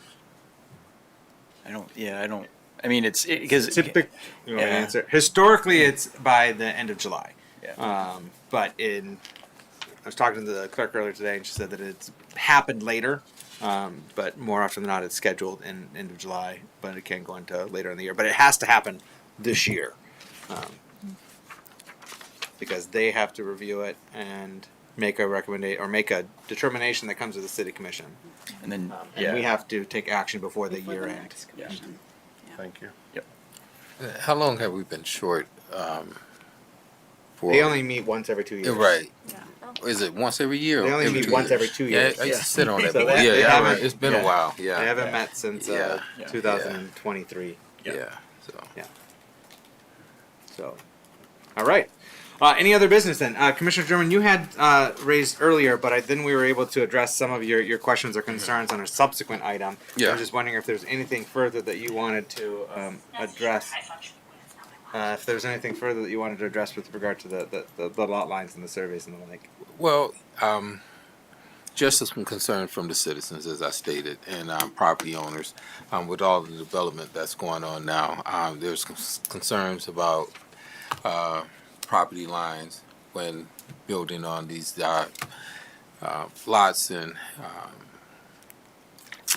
Commissioner Kilgo came up with some good suggestions that we should recommend surveys, as one of the, I guess, mandatory requests when developers are looking to purchase these properties and making sure we're not encroaching on someone else's property. So we don't want to see a family feud or nobody going against each other because people really get serious about that property line, and I reached out to city manager about something like this just recently. So I just want to make sure. Yeah. With her tomorrow. Yeah. So I just wanted to make sure that this is brought to the commission's attention, and that we make sure that we do everything we can to make sure that everybody's satisfied, especially your taxpayer and you own your property. So.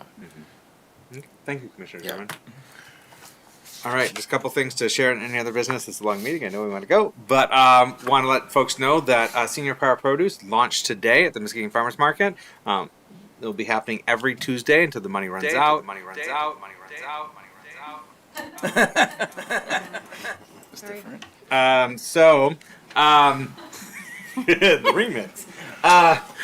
So every Tuesday at the Muskegon Farmers Market, Muskegon County residents age 60 and older can come through and get $6 in tokens to be used for purchasing of produce, fresh produce, at the Muskegon Farmers Market. And so they'll start it today, and it will continue every Tuesday until the money runs out. Historically, the money's lasted at least 6 weeks. It all depends on demand. And so The lines have also been getting longer and longer. So. yes. And so spread the word about Senior Power Produce and come on down to our farmers market. And also, it's always a good reminder. And also, July is Double Up Food Box Awareness Month. And so, just remind folks that if you do have food assistance or SNAP, that you can come down to the Muskegon Farmers Market and get double your money's worth. So up to $20 every farmers market day. So that's Tuesday, Thursday, Saturday. If you've got $20 in food assistance, you can turn that into $40 to be used on Michigan grown fruits and vegetables. And then the other thing is that our summer evening youth rec program, well, I shouldn't say it's our communities. And so it's something that the city had started in 2010. That is open gym at Muskegon High School after our leisure services division, which was essentially Parks and Recreation, was disbanded and dissolved due to budget constraints back then. And so it started open gym in 2010, expanded into the full summer evening youth rec program, managed by the YMCA in 2011 at Muskegon High School. That continued with various different other organizers with support and funding from the city of Muskegon, and that continued until the pandemic, and then it stopped in 2020. And so we're bringing it back. And so the city of Muskegon is supporting it. It is in concert with Muskegon Public Schools. Pathfinders is leading it at Charles Hackley Middle School. It's Monday through Thursday. It has started this week. It's Monday through Thursday going through August 7th. And it's from 5 to 9 p.m. for ages 8 through 20. So it's a pretty sizable age range there. We want to get a good number of youth there, including older youth there. And so there'll be a number of different sports and games and crafts and other activities and programming. And Pathfinders is bringing in other agencies and community partners to provide services and programming on site as well. And so I just want to thank our Muskegon Police Department as well as our Parks and Recreation Department for their partnership and support of that summer evening youth rec program and bringing it back. I'm so excited to have that back, and it's at Charles Hackley Middle School, the beautiful new Charles Hackley Middle School, right there on Laketon and Peck. So, Mr. Manager? Yeah, just two quick things. We did the Shoreline Trails and Greenway meeting in here earlier late last month. For those who weren't able to attend, you've got a little card in front of you on the dais with a QR code that you can go and do the survey there. So if you haven't had a chance to do that, please do that. And then the meeting on the 22nd, Leanne the deputy manager will be sitting up here in my stay. I will be out of town at a another meeting. So just wanted to let you all know that. Okay. And speaking of what the Mr. Manager just said with regard to the shoreline trails and greenway planning, so if you go to Connect Muskegon, go to shorelinecity.com and look for Connect Muskegon portal, you'll find the project page for this. And there's, I'm talking to the whole community here, not just my fellow commissioners, that you can go there, learn about the trails and greenway planning, but also give your input because the online survey is available and they're continuing to accept feedback and survey responses through a week from today, July 15th. So, Commissioner Cochin. Yes, thank you. I know a lot of folks in the Camp Belfield neighborhood do not do social media, so I'm going to put this out here. The pop-up party from Public Safety is going to be at Camp Belfield tomorrow from 4 to 5:30, so I hope to see you guys out there. And then Lakeside, also in my ward, is going to be doing street performers from 6 p.m. I don't have an end time. 8 p.m. Till 8 p.m. This Thursday also, so love to see you guys out there. And just one final notice, we got our food truck rally tomorrow at the Muskegon Farmers Market, and that's also 6 to 8 p.m. That is 5 until 8. Oh, with, 5 to 8. 22 food trucks and West Side Soul Surfers. All right, 5 to 8 p.m. Muskegon Farmers Market. Come and enjoy some food and and groove out to the West Side Soul Surfers. All right. Any other things to share and any other business? If not, we're going to go to public comment, and we have someone who's patiently waiting to give public comment. So welcome, Angel Kuhn, joining us from Holton by way of downtown Muskegon, midtown Muskegon. Yes, hello. My name is Angel Kuhn, as the mayor stated. I'm a mother, a veteran, an artist, and founder of Earthwise, known as a creative collective for the community located on 3rd Street, right next to Curry Kitchen. Though I was raised in Holton and currently reside there after returning in 2017 and spending a few years on the east side of the state, I've been drawn to Muskegon my entire life. I was coming downtown before I probably should have been. Even back then, I could feel the pulse of something deeper here. Muskegon has always had grit, history, and heart. It's that love and that vision I saw for this city that led me to build Earthwise here. Earthwise is a space for connection, creativity, healing, and growth. It's a safe haven for artists, for neurodivergent folks, for veterans, for young people, for those rebuilding their lives, and for anyone who simply needs a place to be seen and heard. We're not a bar, but we are a vibrant social space that fosters authentic dialogue and champions the freedom to choose for oneself. We've offered our space free of charge to nonprofits like Q Pro Plus and Lighthouse for Veterans. We've also launched the Wise Guys Club, a community-rooted initiative focused on wellness, creativity, civic engagement, and the protection of sovereign human rights. At the core of everything we do is the belief that every individual has the right to a barrier-free pursuit of happiness, health, and source. We honor and respect spiritual diversity. We believe there is room for all of us and that a thriving society should reflect that truth. But despite all that we've built, it hasn't been easy. It's still hard. Hard to serve, hard to grow, hard to even show up. I've poured everything I have into Earthwise, and yet I often find myself up against systems that feel inaccessible, unclear, and unnecessarily complex. And as someone who is neurodivergent and went undiagnosed for most of my life, I can tell you it's exhausting. Despite my many strengths, I find myself still struggling. If I am well accomplished, but finding difficulties in crossing the finish line and bringing something special to Muskegon, what does that say for others in our community? How inclusive are our policies really? Just earlier, this board voted to recognize July as Disability Pride Month, and that's meaningful. But if we are to honor that vote in practice, we must take a hard look at the policies that affect people like me and so many others. One of the most pressing barriers, however, that we face is this city's noise ordinance. In my opinion, this ordinance and enforcement of it disproportionately impacts creatives, community leaders, small business owners, and plenty of working class folks, especially those who don't conform to a 9-to-5 schedule. I understand the intent might be peace and safety. However, if we are to be honest, this ordinance hasn't healed trauma.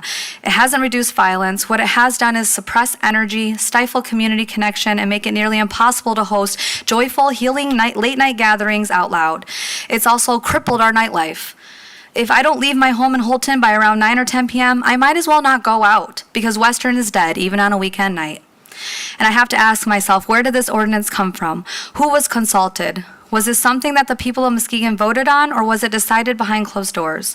I have requested the city clerk to provide this information so I may better understand, but I ask this board to consider this now. Does this policy do more harm than good?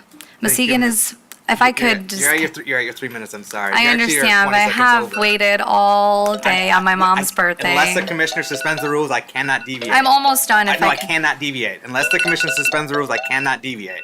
So you're at your time. In fact, it was over 20 seconds beyond because the alarm didn't go off like it was supposed to. But I'm happy to talk I'm with open you. to questions if anybody has any. And I would like to say that there were members on this board that I reached out to recently before the July 1st vote on this this other funding. And not once was this offered. Thank you, Ms. Kuhn. So if you guys don't even know this to offer it, how are we supposed to Ms. know? Kuhn, your time is over. Thank you. Thank you. All right, is there anyone else in the audience that wishes to give public comment at this time? All right, we're going to go to the phones. That's 231-724-6721.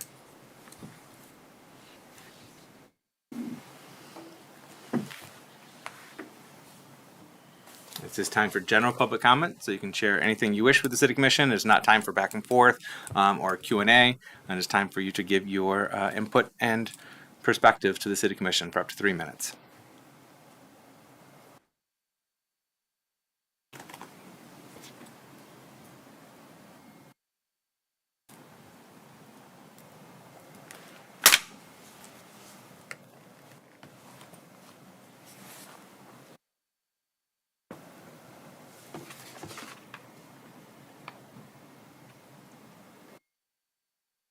It does not sound like we have any takers for phone in comments. No, Mayor.